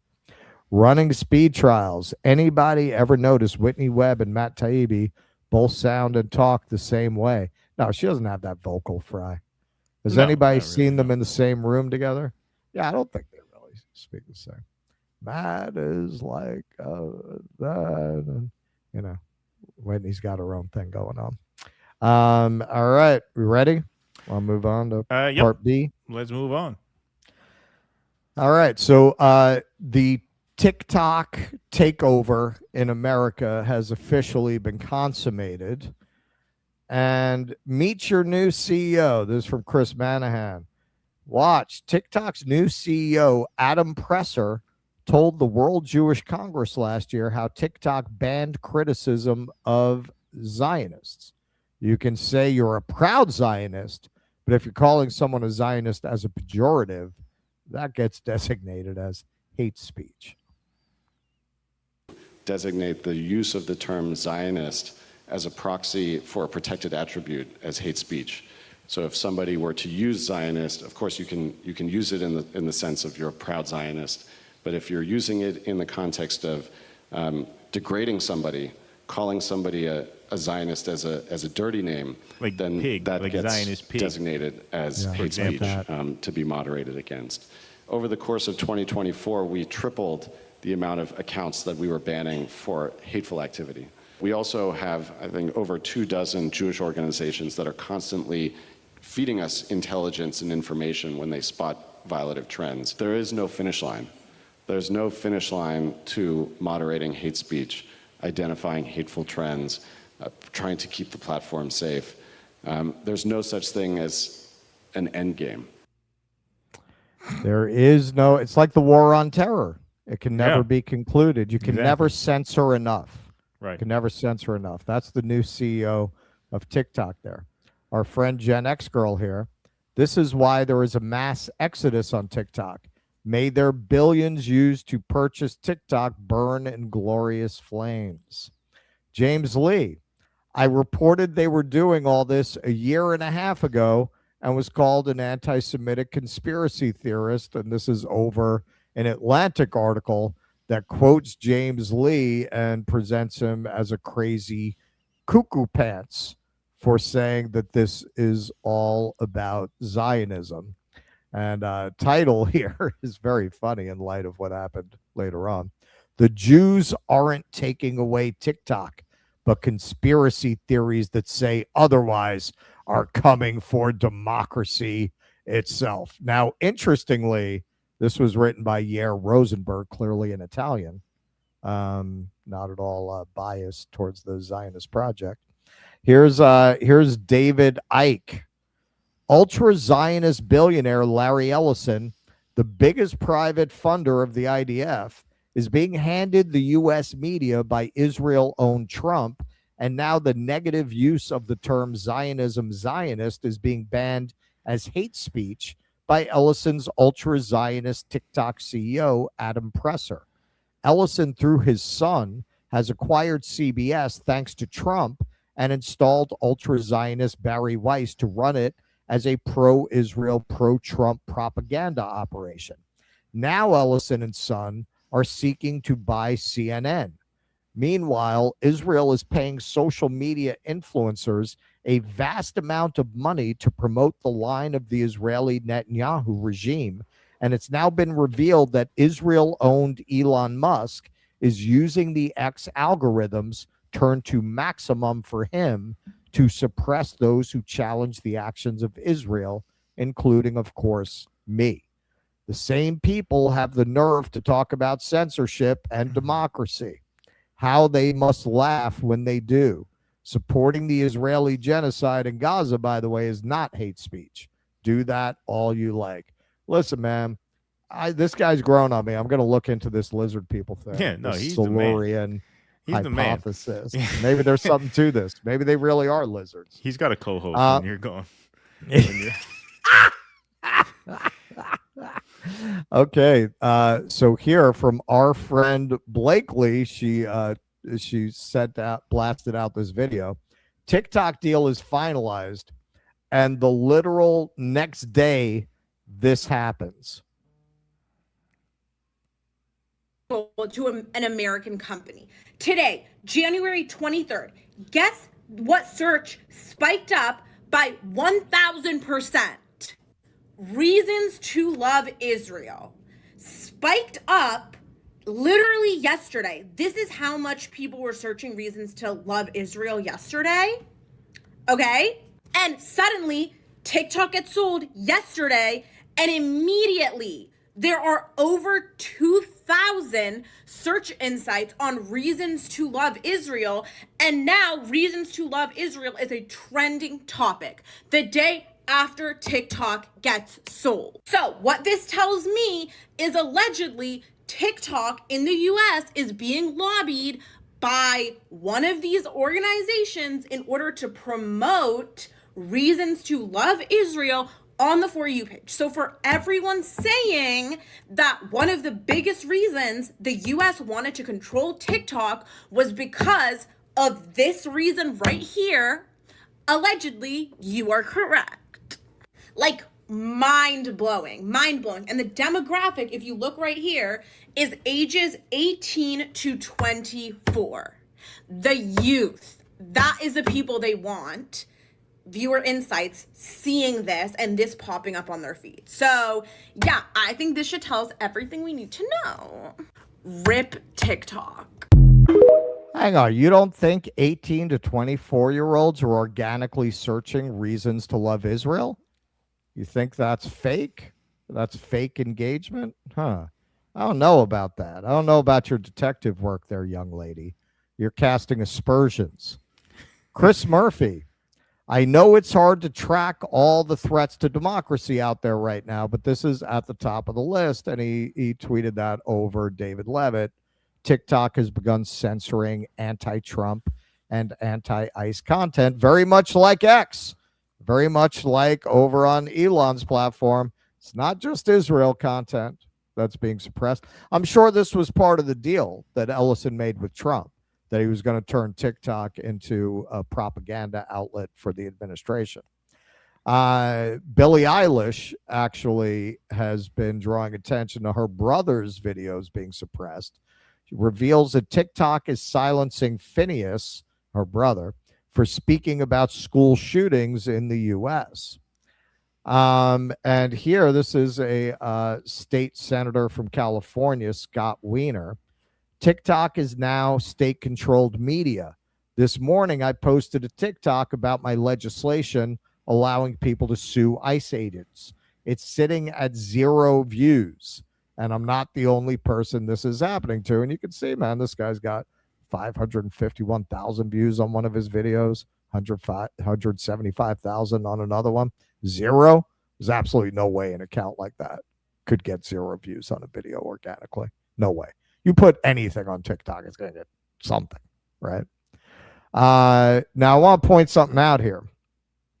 You got a lot of people who want to talk about how TikTok is suppressing the Trump stuff, it's suppressing the ICE stuff. They're not mentioning the elephant in the room in a lot of cases, and you can see why. You can see what's in his bio there. You can see what's in his bio there. A certain star associated with a certain nation, and same thing with the profile encouraged celebrities. This is from Variety. After several celebrities said TikTok was limiting their videos about ICE, not about Palestine, about ICE. The platform responded, blaming the issue on an ongoing power outage at a U.S. data center. Quote, since yesterday, we've been working to restore our services following a power outage at a U.S. data center impacting TikTok and other apps we operate. We're working with our data center partner to stabilize our service. We're sorry for this disruption and hope to resolve it soon. This is from Rat King. Someone in tech, please correct me if I'm wrong, but our data center power outage is inadvertently limiting the reach of your ICE posts. Does not scan to me. Yeah, it's a pretty targeted power outage. It's a pretty censorious power outage that picks certain posts to suppress all around a particular topic. 5 Hahem. They took away all the creator payment tools from TikTok. I'm screaming. This is your favorite guy, aka Guy Christensen.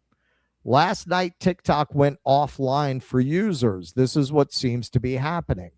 Larry Ellison installed a new CEO, a Zionist named Adam Presser. Users' feeds are being reported as changed, less political. Creator monetization tools were removed. Analytics are broken. Tennessee Holler, update, TikTok is cooked. Our TikTok US videos went from tens of thousands to 0, seemingly a result of Trump and Bibi's friends taking over. And you can see their old posts would get thousands of views. And yeah, if you look in the bottom right corner, I blew it up a little bit. All their videos, 0 views. And that's not even like a radical account, quote unquote. You know, I mean, that's like it's a rad lib account. You know, it's a rad lib account. Exactly. Yeah. Like I don't want to like they post good stuff on X. It's useful. We use them a lot, but that's not like a radical account. No. Anonymous TV. Breaking. Days after the U.S. took over majority ownership of TikTok, the word Epstein has been censored. And somebody else tested this, Noxy. I had to try it for myself. TikTok is now censoring even mentioning Epstein in a DM.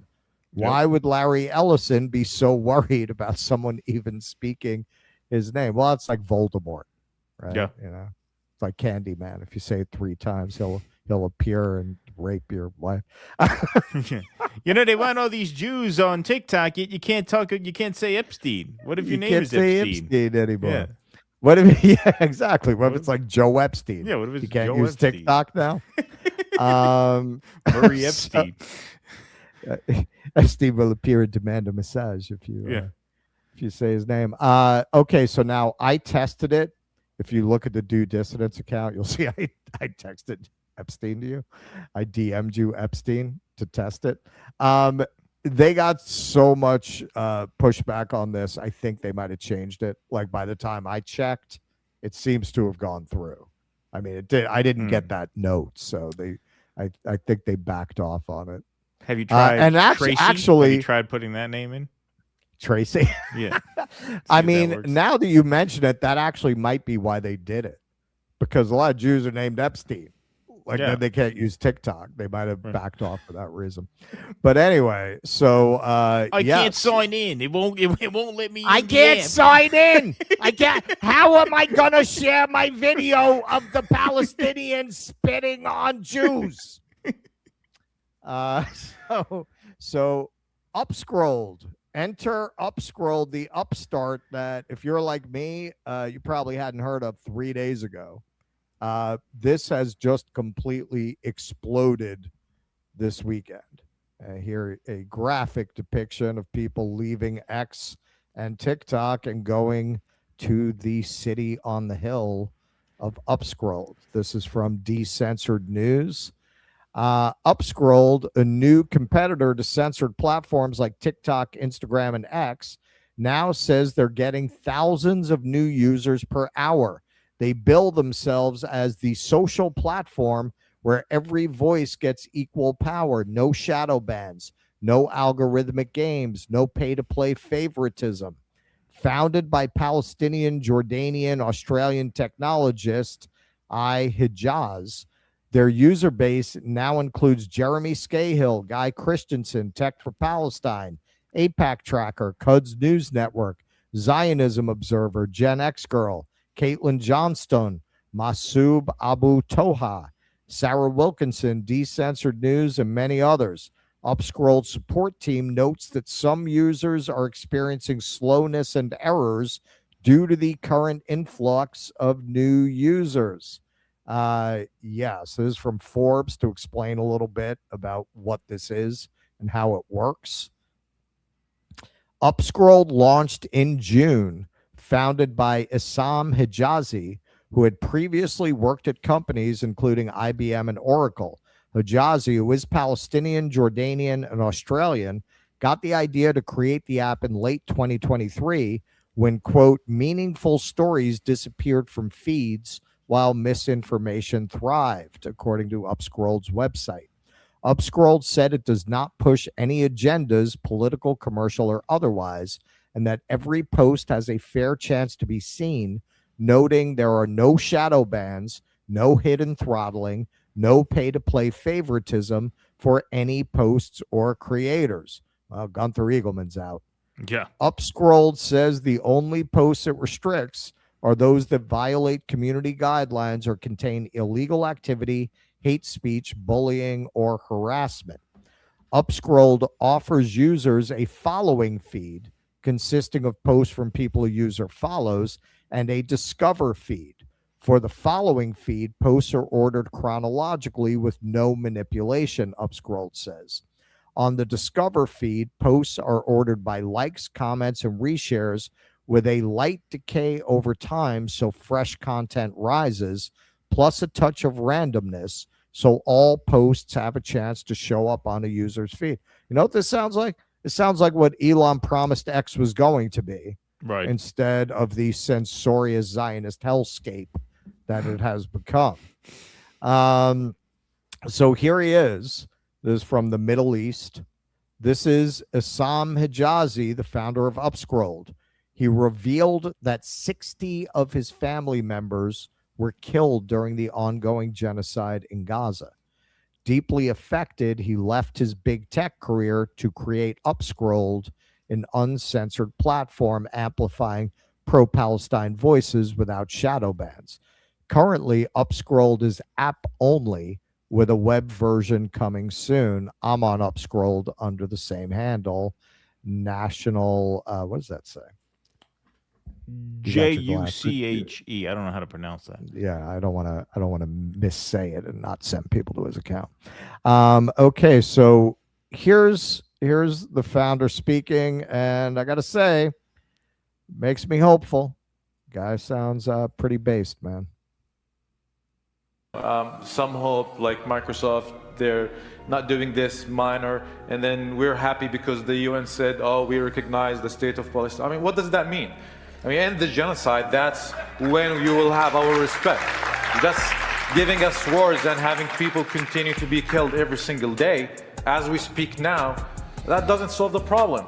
I mean, we shouldn't be happy or hopeful so much when we hear the UN or some politicians say, oh, we recognize this. I mean, who the fuck cares about what you say?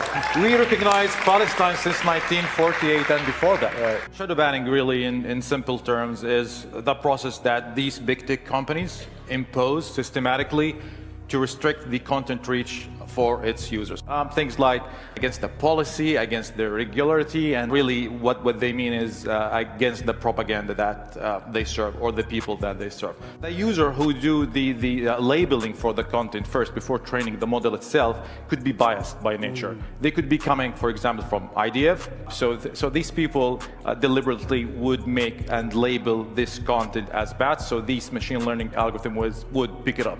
And then Meta would come a year after, say, oh, it's a bug, it's something error in the system, but what really happens is not really a bug. So that's why a lot of pro-Palestinian content get flagged, a lot of pro-Palestinian users get banned many times. Larry Ellison, the owner of Oracle, is the biggest contributor to the Friends for Ideas charity, right? Yeah, that's right. His last contribution was about 16 million, and that tells you something. If that person, who's friend with Benjamin Netanyahu and Israel in general, is gonna own 80% of TikTok, moving on, and if Netanyahu himself saying the importance of utilizing TikTok and X to spread their narrative, that tells you a lot of things.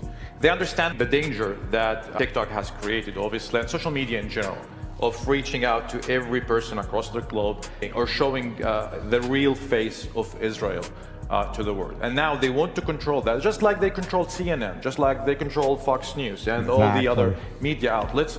They understand now this is the new tool to control the brains of the young generation everywhere. Yep. So this has been incredibly explosive growth. So at this time, when they put this out, they were at number 11. We left you alone for 24 hours. You told someone, they told someone, they told everyone. Number 11 US, number 12 UK, number 14 Australia. Time to scroll differently. Then a little while later, well, this is new. You showed up so fast, our servers tapped out. Frustrating, yes. Emotional, also yes. We're a tiny team building what big tech stopped being. Right now, we're scaling on caffeine to keep up with what you started. Bear with us. We're on it. A little while after that, if things feel slow or you're seeing errors, it's because thousands of you are joining every hour. We're on it, scaling up now. Thanks for your patience or for being part of this. And at the time that I was putting together the segment, they could be at number 1 now. No ad budget, no big tech backing, just you. Number 2 US, number 2 UK, number 3 Australia. We see you. We're not done yet. Here's Ryan Mata.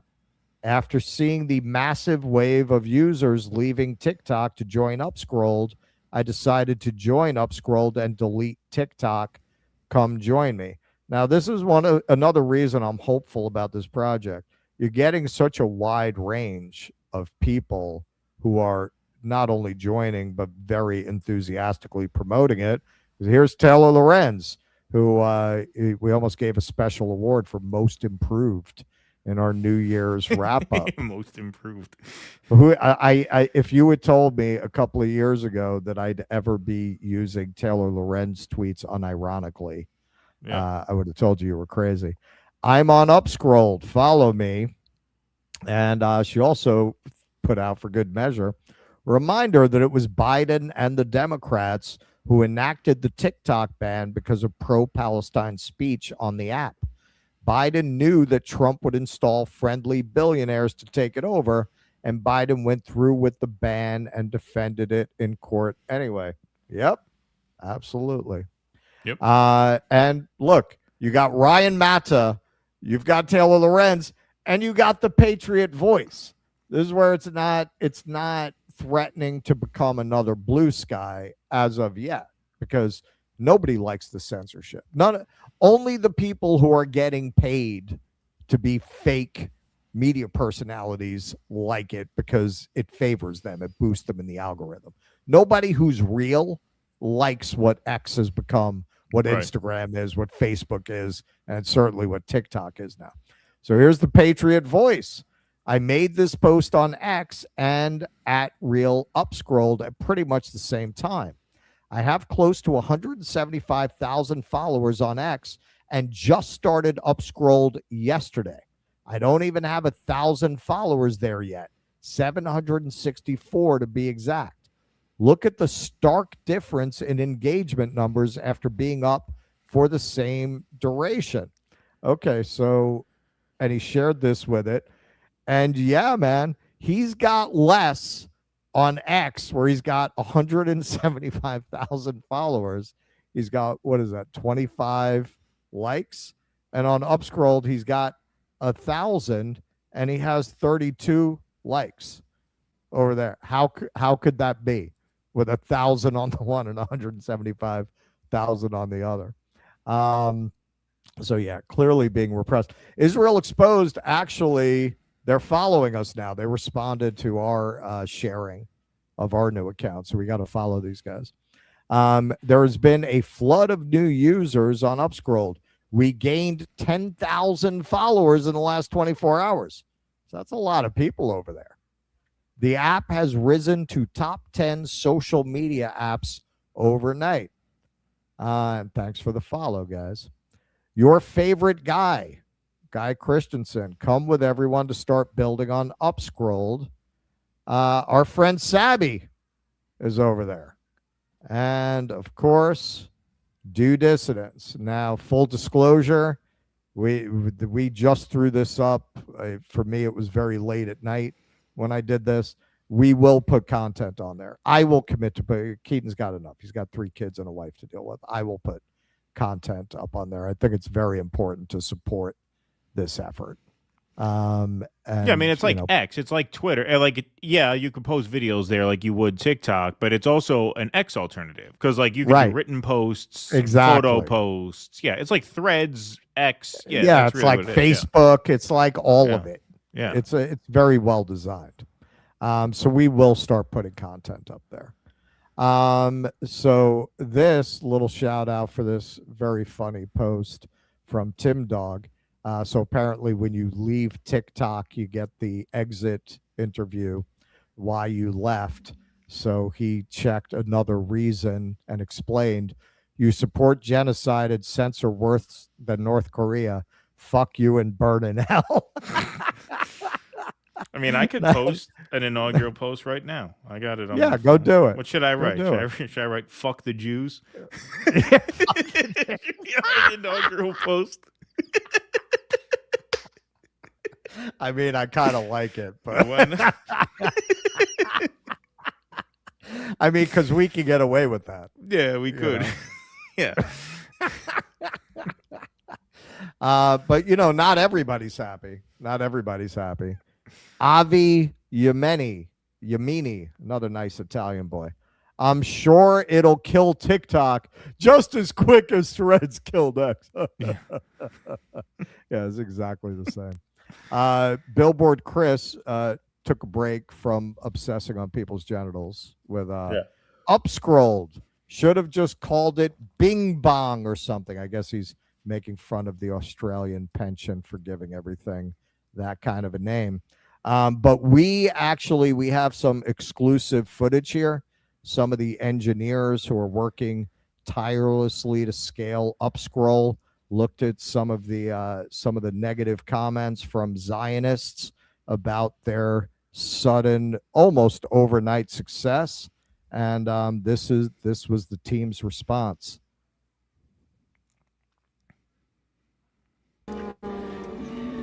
It's a fray. So yeah, no, they're pretty happy over there.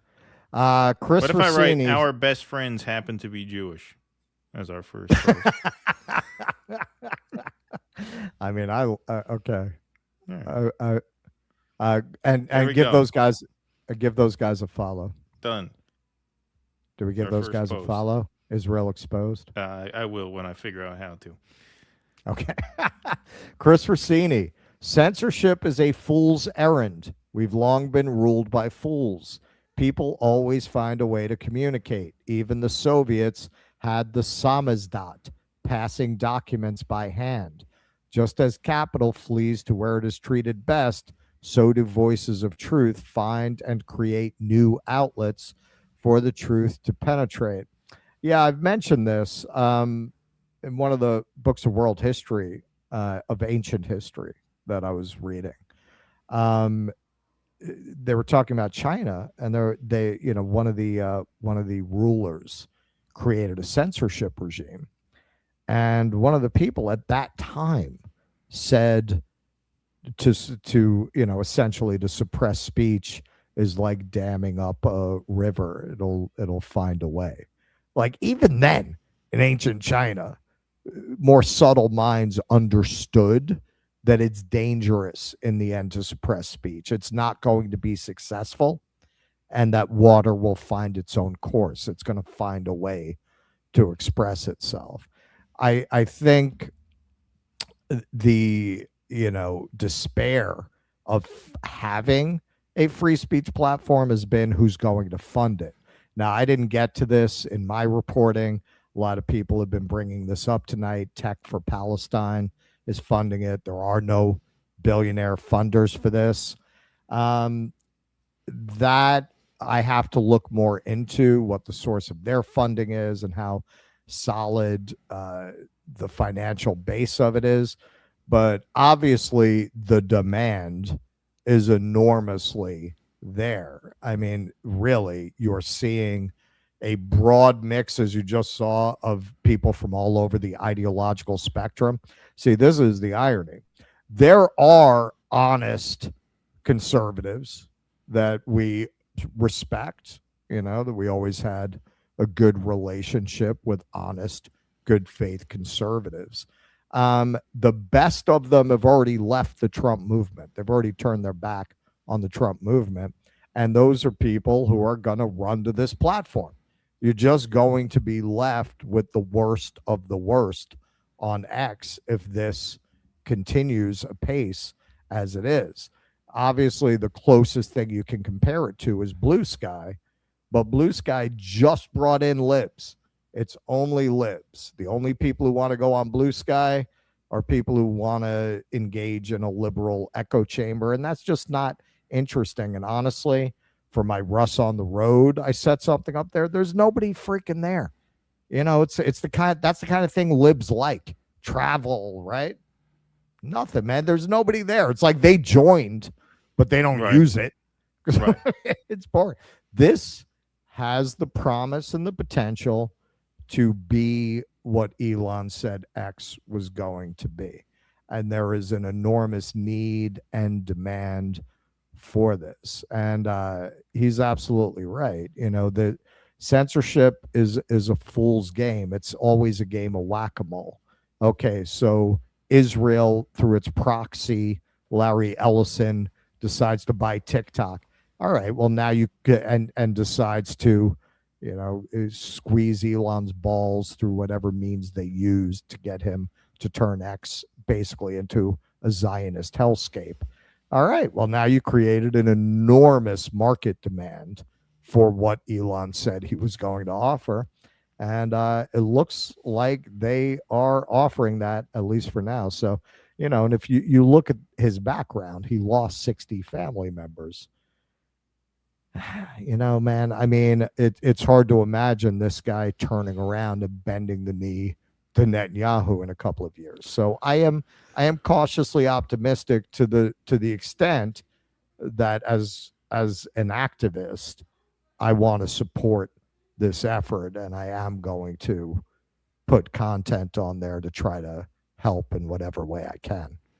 Well, that's the question. I mean, I don't think it's a question of him bending the knee. I think it's a question of, do people have the stick-to-itiveness and the endurance and the discipline to keep posting? Because obviously, social media is all about instant gratification. So the more followers you have, the more dopamine hits you get from all the likes and the shares, and the numbers are going to be smaller in the interim. But you have to build it, just like Rumble. I mean, we built on Rumble for exactly that reason.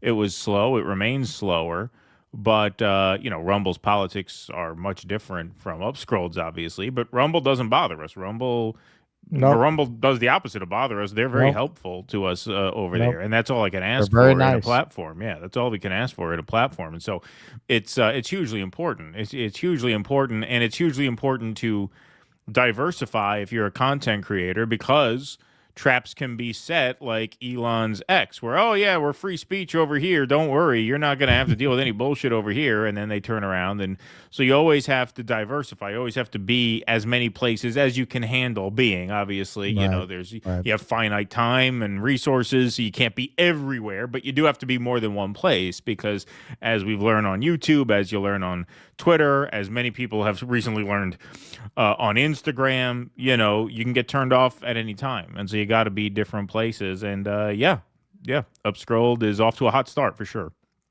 So, yep. So follow us there. Yeah. Mazel tov, UpScreolled. All right. Yeah, we got hot action over there. Getting a lot of people. I guess a lot of people joined based on this segment because, yeah, I get a lot of notifications from UpScreolled. People liking our stuff. Israel Exposed commented. So how do I follow them? I don't know. How do I do it? Israel Exposed. Okay, follow back. Got it. All right, did it. There we Done. go. Boom. There we Beautiful. go. All right. Yeah, nice. no, All right, there's fun. definitely like a nice community feel going on at this stage where everybody's following each other back and forth to try to build the platform. It's cool. It's not like any other attempt. It's not like Threads. Like that's where you could see these Zionists. They're afraid. Right. They're nervous, man. They're nervous. Anybody could see this is not like previous efforts to build an alternative to these platforms. This is different. Feels different. All right. Buddha's Nudist, as Klaus Schwab said, the kids will love the cool billionaire who posts the dank memes. Then they will cheer for our fourth industrial revolution. That's right. You're absolutely right. Goo81 says, started following you guys on UpScrolled, and Nick Cruz got his channel going yesterday. You need to tell Kit and Jimmy to get in on the action. Yeah, everybody should go over there. Yeah, looks cool. So far, so good. Vienticus Prime, you know why MAGA influencers are so glad the Epstein files haven't come out. What do you call it when a Democrat is done raping a child? The Republicans turn. Thank you. Vienticus. It's a good, dark joke, but yeah, there you go. Bronx Comrade, if you are outraged by the murder of unarmed VA nurse and quiet about a genocide, what does that say? Yeah, of course. EO Shush, I want to put this out there. I welcome our new Zionist overlords and disavow the slander coming out of these two in the hours of watch time. I don't know what the enemy is up to. Thank you. Okay. Hey, have you guys checked out Sweet Palestine, pinned at x.com/David Hughes Twitter yet? Watch it before X suppresses. I will watch it. I saw you tagged us in that. So I will give it a look. He says it's parallel development with Carsey Blanton. There we go. All right. I want to take some super chats, and then we got one more segment here, and then we're going over to Rumble for the rest of the show for the patrons. So for the patron post game. Sparky, 50 years ago and before, most members of law enforcement lived in or near the community they patrolled, so the threat of being ostracized by their community kept them in line. Now they're shipped in. That's a good point. It's a good point. You don't have like the beat cop who lives in the neighborhood anymore. Sparky, U.S. government sure seems like a clone of Israel's government. Yeah, well, it's Chris Hedges just wrote something about that. Imperial blowback. Turk, you're due. The pigs, the dogs, the sheep, same old capitalism. Yeah. You know Pink Floyd's Animals album? That's one of their best. Yeah. Sparky, bit behind, but yeah, when are you going to do a Pink Floyd episode, man? I'm waiting for the Pink Floyd episode. Well, I'm not really in that neighborhood now because I'm doing more modern stuff. But I'll Yeah, get to you're it. doing. Are you into the 90s yet? I'm doing 1990 next, but we actually just posted a review of the new Lucinda Williams album, which I've gotten good feedback on. I didn't know you had. We had a lot of Lucinda Williams fans there, so you can go ahead and check that out. And then I got a review of the new Van Morrison, Very Average Blues album coming out later today. So that's youtube.com/@shufflepod. Please go and subscribe there as well. Check it out. The man knows his stuff. I should make an UpScrolled music podcast channel. Well, I am gonna start like a Russ on the Road UpScrolled. I think I'm gonna shift to that because again, I want to support them. Like, Right. fuck X, fuck these guys, man. Like if you give me an alternative, I'll go there. Right. Sparky, bit behind, but I got to bring this closer. Sysadmin, and programmer, I'd be careful of that Grok story. The idea they use with JSON with 0 containing summaries is likely just the bot hallucination, as is the entire thing. I don't think so, because it plays out like that in reality. Like, if it didn't play that way in reality, I'd agree with you, but no, seems legit to me. Respected Samurai, member for 12 months. Thank you. The best news podcast on YouTube. Thanks for staying true. I remember when you only had 8K subs. So do we. Thank you, man. Thank you very much. Thank you. Yeah, what's the next milestone? Like 150, I guess. I guess so. Sparky, police were slapped at the Stonewall riots. Yeah, man. It's funny you read that story now, like they would come in and just kill people, man. Sparky, I am sure they are suppressing people, but not with JSON structures that include human readable summaries of what each category means. That's the unbelievable part to me, and would make coding that system so much harder. I mean, I don't know anything about that area, but again, it seems to reflect the reality of how the algorithm is working. Right. Sparky, F-Ice, the Zionist Stooges. Hells yeah. Race car. I just saw a user beat Super Metroid, a game from the late 1990s, completely blindfolded. Holy smokes, that is crazy. How could you do that? Blindfolded. We're going to be going over, right? I should clear these. I got one more over here, and then we're going over. Oh, okay. Oh, all right. So go ahead. Yep. This is not a long one, folks, but, while a lot of the backlash to these recent ICE killings has prompted somewhat of a retreat from the White House, at least a messaging retreat, and a retreat from a lot of conservative media and some Republican politicians, the base is really upset. The base is more upset at the gesturing that we shouldn't brutalize protesters quite as hard as we want to. And that's really all the concession that this is. Don't have any illusions that the brutality is going to stop. But just the gesture that maybe we should change course was enough to create an uprising of the MAGA base. And a total meltdown here. Nick Sorter, breaking. President Trump says he and Minneapolis Mayor Jacob Fry have spoken, and Tom Homan and Fry will be meeting tomorrow. Do not cave, President Trump. We, the people, voted for mass deportations. Then Rapid Response tweets out Donald Trump's meeting with Tim Walz. Governor Tim Walz called me with the request to work together with respect to Minnesota. It was a very good call, and we actually seemed to be on a similar wavelength. Well, this does not sit well with Steve Bannon, who says, I don't think you can call this anything but the White House blinking. Or 2026, I don't think you can call this anything but the White House blinking, right? That Walz had this, Walz called up and glazed President Trump, slobbered all over him. But for what we're hearing now, that Bovino, who I think Bovino's done an amazing job in a tough situation. Just great job. Yeah, really great job. The Republican congressman sat there and allowed this to happen after year after year after year. What'd they do? They called Mayorkas up a couple times and sent some strongly worded letters. They did nothing. 12 to 15 to 20 million illegal alien invaders didn't get here unless the Democratic Party drove it and the elites in our country drove it because it benefited them economically, and also the Marxists wanted to shred American society. Okay, no one's buying this bullshit anymore that this crackdown on immigration is to benefit working people. Forbes did an article saying that middle-class people and working people have not seen any hiring increase whatsoever as a result of these mass deportations, if you want to call them that, because they're not even mass deportations. They're not even keeping pace with Biden and Obama's levels of deportations. This is simply performative cruelty, and that's obviously the point of it. So you could just drop the act already. I mean, it's just really pathetic at this point. He brings in Jack Posobiec to warn. Still waiting on those Epstein interviews. Exactly. Yeah. Still waiting on the Epstein interviews from Steve Bannon.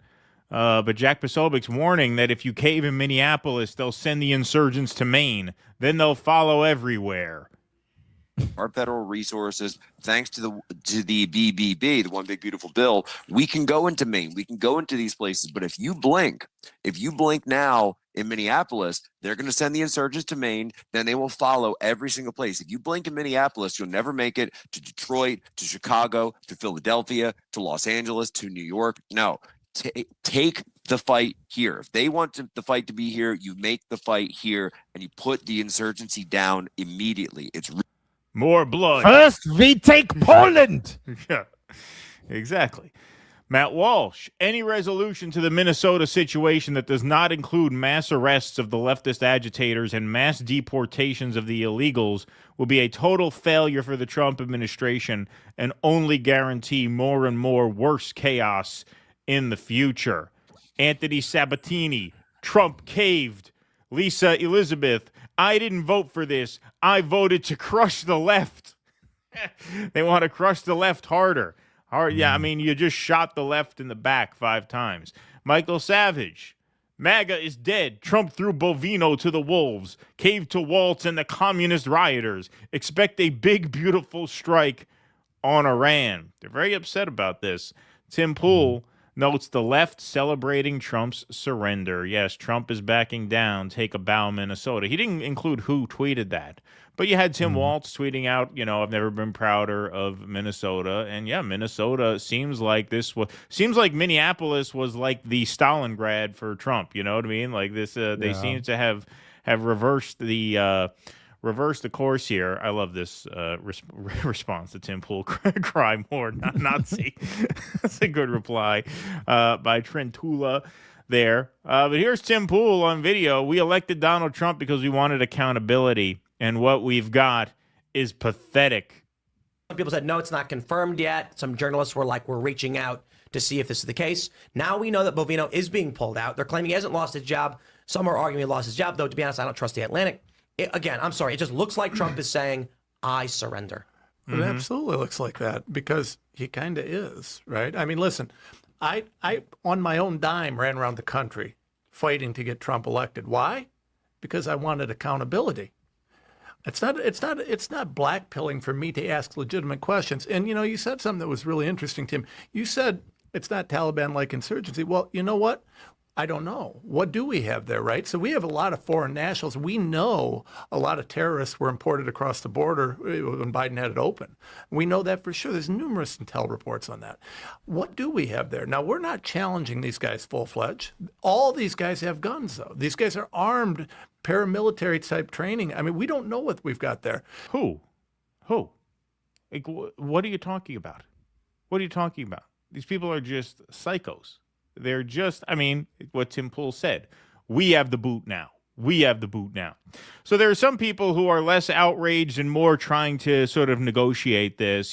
People like Steven Crowder, who kind of see where this is going and are now going to try and stake out some sort of middle ground after the fact. So here's Steven Crowder's compromise plan. Okay, so all right, we stop shooting protesters. Maybe we pull back on ICE and we just tell the illegal immigrants, okay, you have 1 month to pack up your shit and leave. I'm sure this goes over really well with his audience. To you what I think needs to be done or what should have been done from the outset. I completely support deporting illegal aliens and not just violent criminals. Of course. Though they should get priority. There should be a State of the Union address. There should be an address from the White House, Donald Trump. He should have done this in the outset and said, look, we're going to give everyone 1 month. Okay, illegal aliens. So the first step, we're going to give you all 1 month to sell your stuff in your house, get your affairs in order. And everyone out there, this is, by the way, still available, but a lot of people don't know it. Everyone out there who's here illegally, you can self-deport if you don't have a criminal record. Yeah, you got to give 90 days. That's an insane window of time, 30 days. On the CBP One app.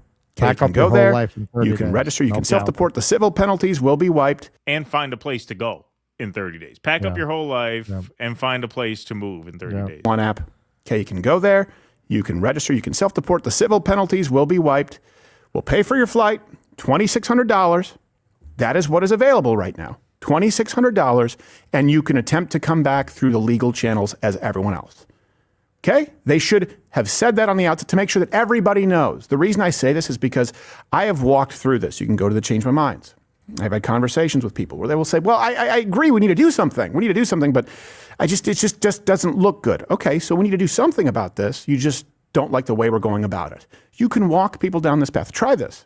In real life, go, okay, so let's think what that might look like. Like maybe the first shot could be, hey, you guys, I get that you're scared. Self-deport, here's an app where you can do it. There'll be no civil penalties, and we'll pay for your flight. Maybe even give you $1,000 or a couple $1,000. You can come back to the legal way.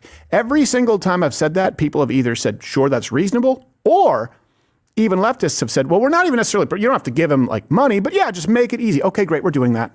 Okay, great plan. Great plan. The only problem is when you go to those Change My Mind events, you're dealing with people who don't agree with you, so there is a middle ground to be met. But in the studio, doing the show, you have these people to deal with because these are the people who are your audience. These are the people who you actually make money from. No, we're not doing that. You get 0 months. You get the National Guard going door to door and forcibly removing any and all illegals. If only conservatives had a fucking spine, we could live in paradise. Oh, yeah. Yeah. Oh, if only conservatives had a spine, you could live in paradise. That sounds like paradise. Why the fuck do you guys keep trying to give illegals money? They came here illegally, sucked our system dry. Now you want to give them more taxpayer money? Why can't we all get $2,600 checks then? I bust my fucking ass just to keep a roof over our heads. Can I get a small break? I mean, there you go. Talking about the grievance. Wow. Just on display. Angela says they have had a year with money offered. No, you don't negotiate with communists who are protecting their grift. And Righteous Muffin says, you regard legal immigration from third world countries is just as bad, if not worse, than illegal immigration. The Somalis in Minneapolis are legal. Should we want our cities looking like that? Yeah, this is what you're dealing with on the right flank of the party. And the catastrophic error that the Trump administration made when they reassumed power for a second term is they thought that they had a mandate to please these people, when really what happens is that the Biden administration from 2021 to 2024 was so awful that it made people somewhat nostalgic for Trump's first term, which was mostly uneventful. It was mostly Mitt Romney with mean tweets. And so the average voter kind of yearned for that. I heard people say it. Hey, at least with Trump, the economy was good, or at least with Trump, the border was secure. Like, that's what people were actually voting for en masse. But and I don't think you can overstate how much the anti-woke thing played. Well, no, the anti-woke thing too. That helped them a lot.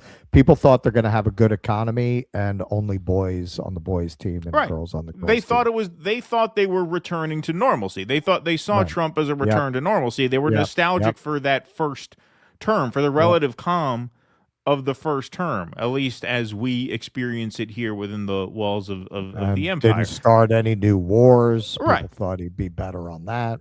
Exactly. They were not voting for this. But the new administration seems to be hellbent on catering to these people, and they have for so long. They still are. That's what these ICE raids are all about. That's what Operation Metro Surge is all about. But they have so alienated the average person, and the numbers are so bad to the point where, I mean, if you look at the numbers now, we did in the last segment, when you're losing independents by 30 points, the elections are ironically, that's too big to rig. You basically have to cancel the election entirely if you want to maintain power, with a 30-point deficit among independents. So now the problem is that the only way they can tack back to the center and regain any popularity whatsoever is to piss off these people who have gotten used to having their way. And now you have a full-on meltdown from these complete low-life pieces of garbage. When a guy like Steven Crowder, who's as far right as they come, when he suggests, hey, you know what, maybe we need to make some kind of deal here, to fuck you, we're not giving him anything. I work hard for my money. Why don't I get 26? It's impossible. It's impossible. Like, there is no rebuilding this coalition. They're done. They're done. Well, it really shows you how propagandized and brainwashed people are, that they think this is what sucked the system dry. Right. It's not that you've got like 3 guys with more money than 90% of the country. Right. It's not a real figure, but it's not that far off. Not that far off, no. I think it's like 5. Yeah. I think it's like 5 guys. No, that's not what sucked all the money out of the system.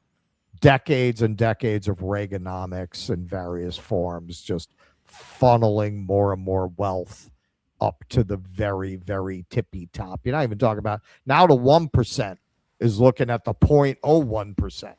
Right. Like 1% isn't like the real money anymore. No, that's not what sucked it dry. It's immigrants who break their asses and work harder than just about any American that you're going to meet. Now, I'm not saying that to disparage people. I know there are a lot of people working 3 jobs to try to keep a roof over their heads. As a rule, this stereotype of the lazy immigrant is quite the opposite. It's quite the opposite. Usually those people, they do come from countries as a rule where there's really no economic opportunity.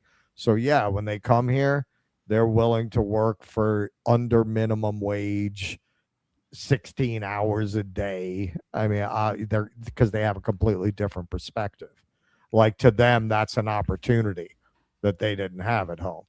To an American, that would be a miserable life of existential crisis.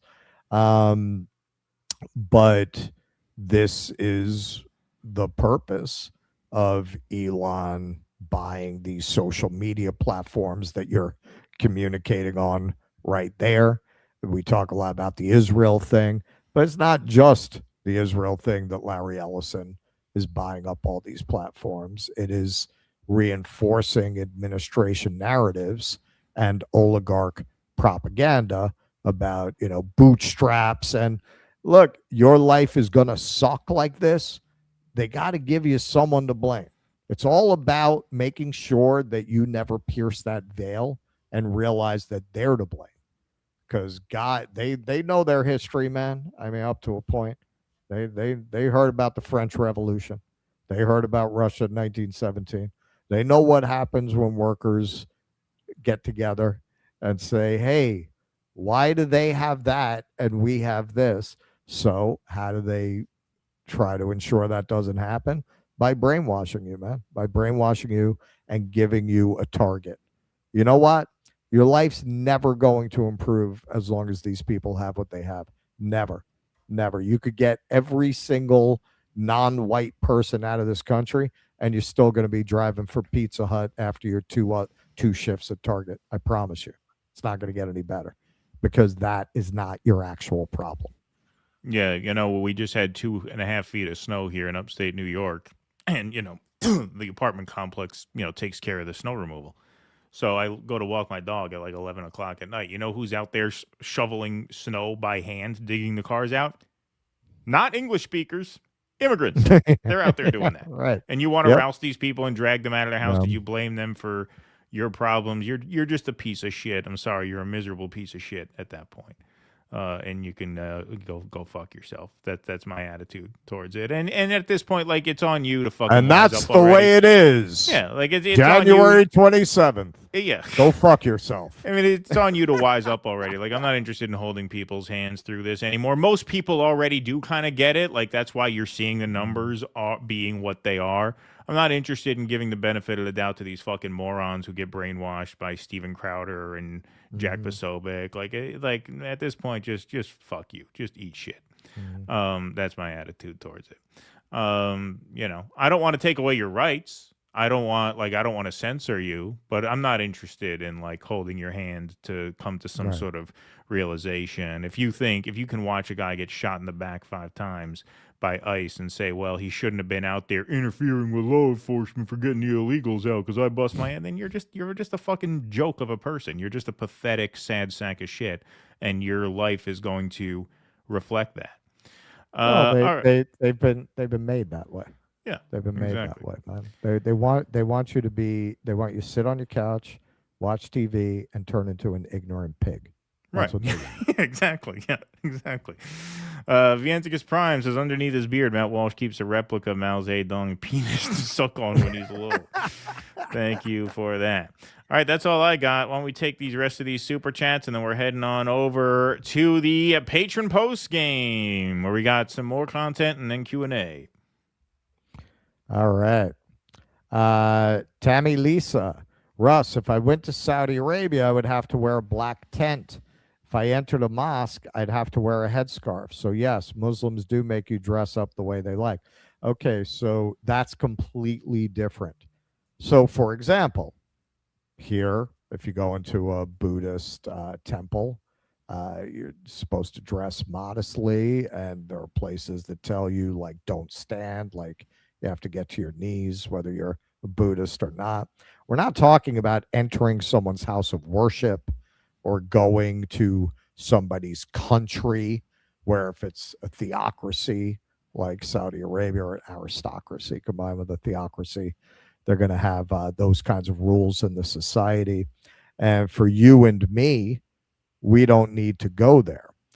What Israel does, where they, in order to show that you're a friend to them, they make you go through this whole ritual where you have to put on the kippah and you got to go fuck that wall. I don't know of any religion that does that. I don't know of any country that even has a theocratic government that does that. Saudi Arabia, you want to deal with Saudi Arabia, they don't make you go on the Hajj. It's not your fucking religion. They don't make you take part in those rituals. If you choose to enter a mosque or you choose to go to their country where they have those laws, yeah, you're going to conform to it, but it's not a condition of dealing with them. There is no other culture or country I know of that makes everyone do anything like going to fuck that wall with a kippah on and show submission to a religion they're not a part of. That would be like if Muslims made you go on the Hajj in order to show that you're aligned with them. Why would you go on the Hajj? That's holy to Muslim people. But that wall is not holy to people who are not Jewish. Why would you make people go do that? So that's apples and oranges, I think.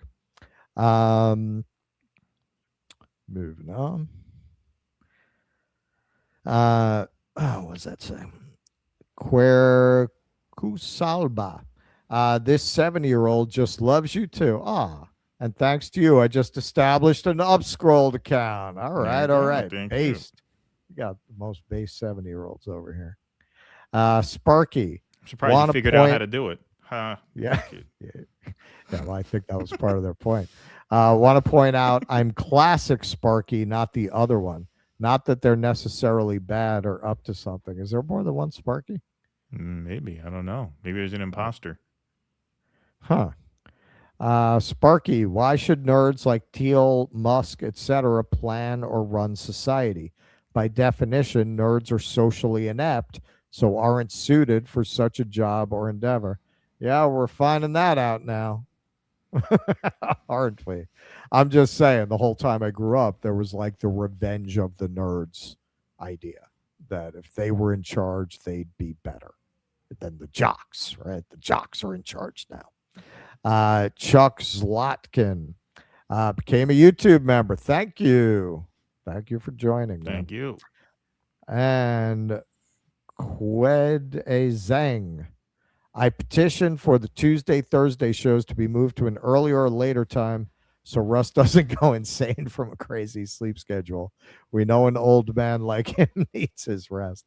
Leo from Shenzhen, China. Listen, man, if you watch the video that's going to drop on my channel, I did all of that in one day, and I actually left out my trip to the Jim Thompson house because I didn't have any really good footage from it. So I actually did something more than that. So I have a lot of stamina. But you're right. I mean, this is a little rough, but you know, I'm not going to complain, man. That's the job.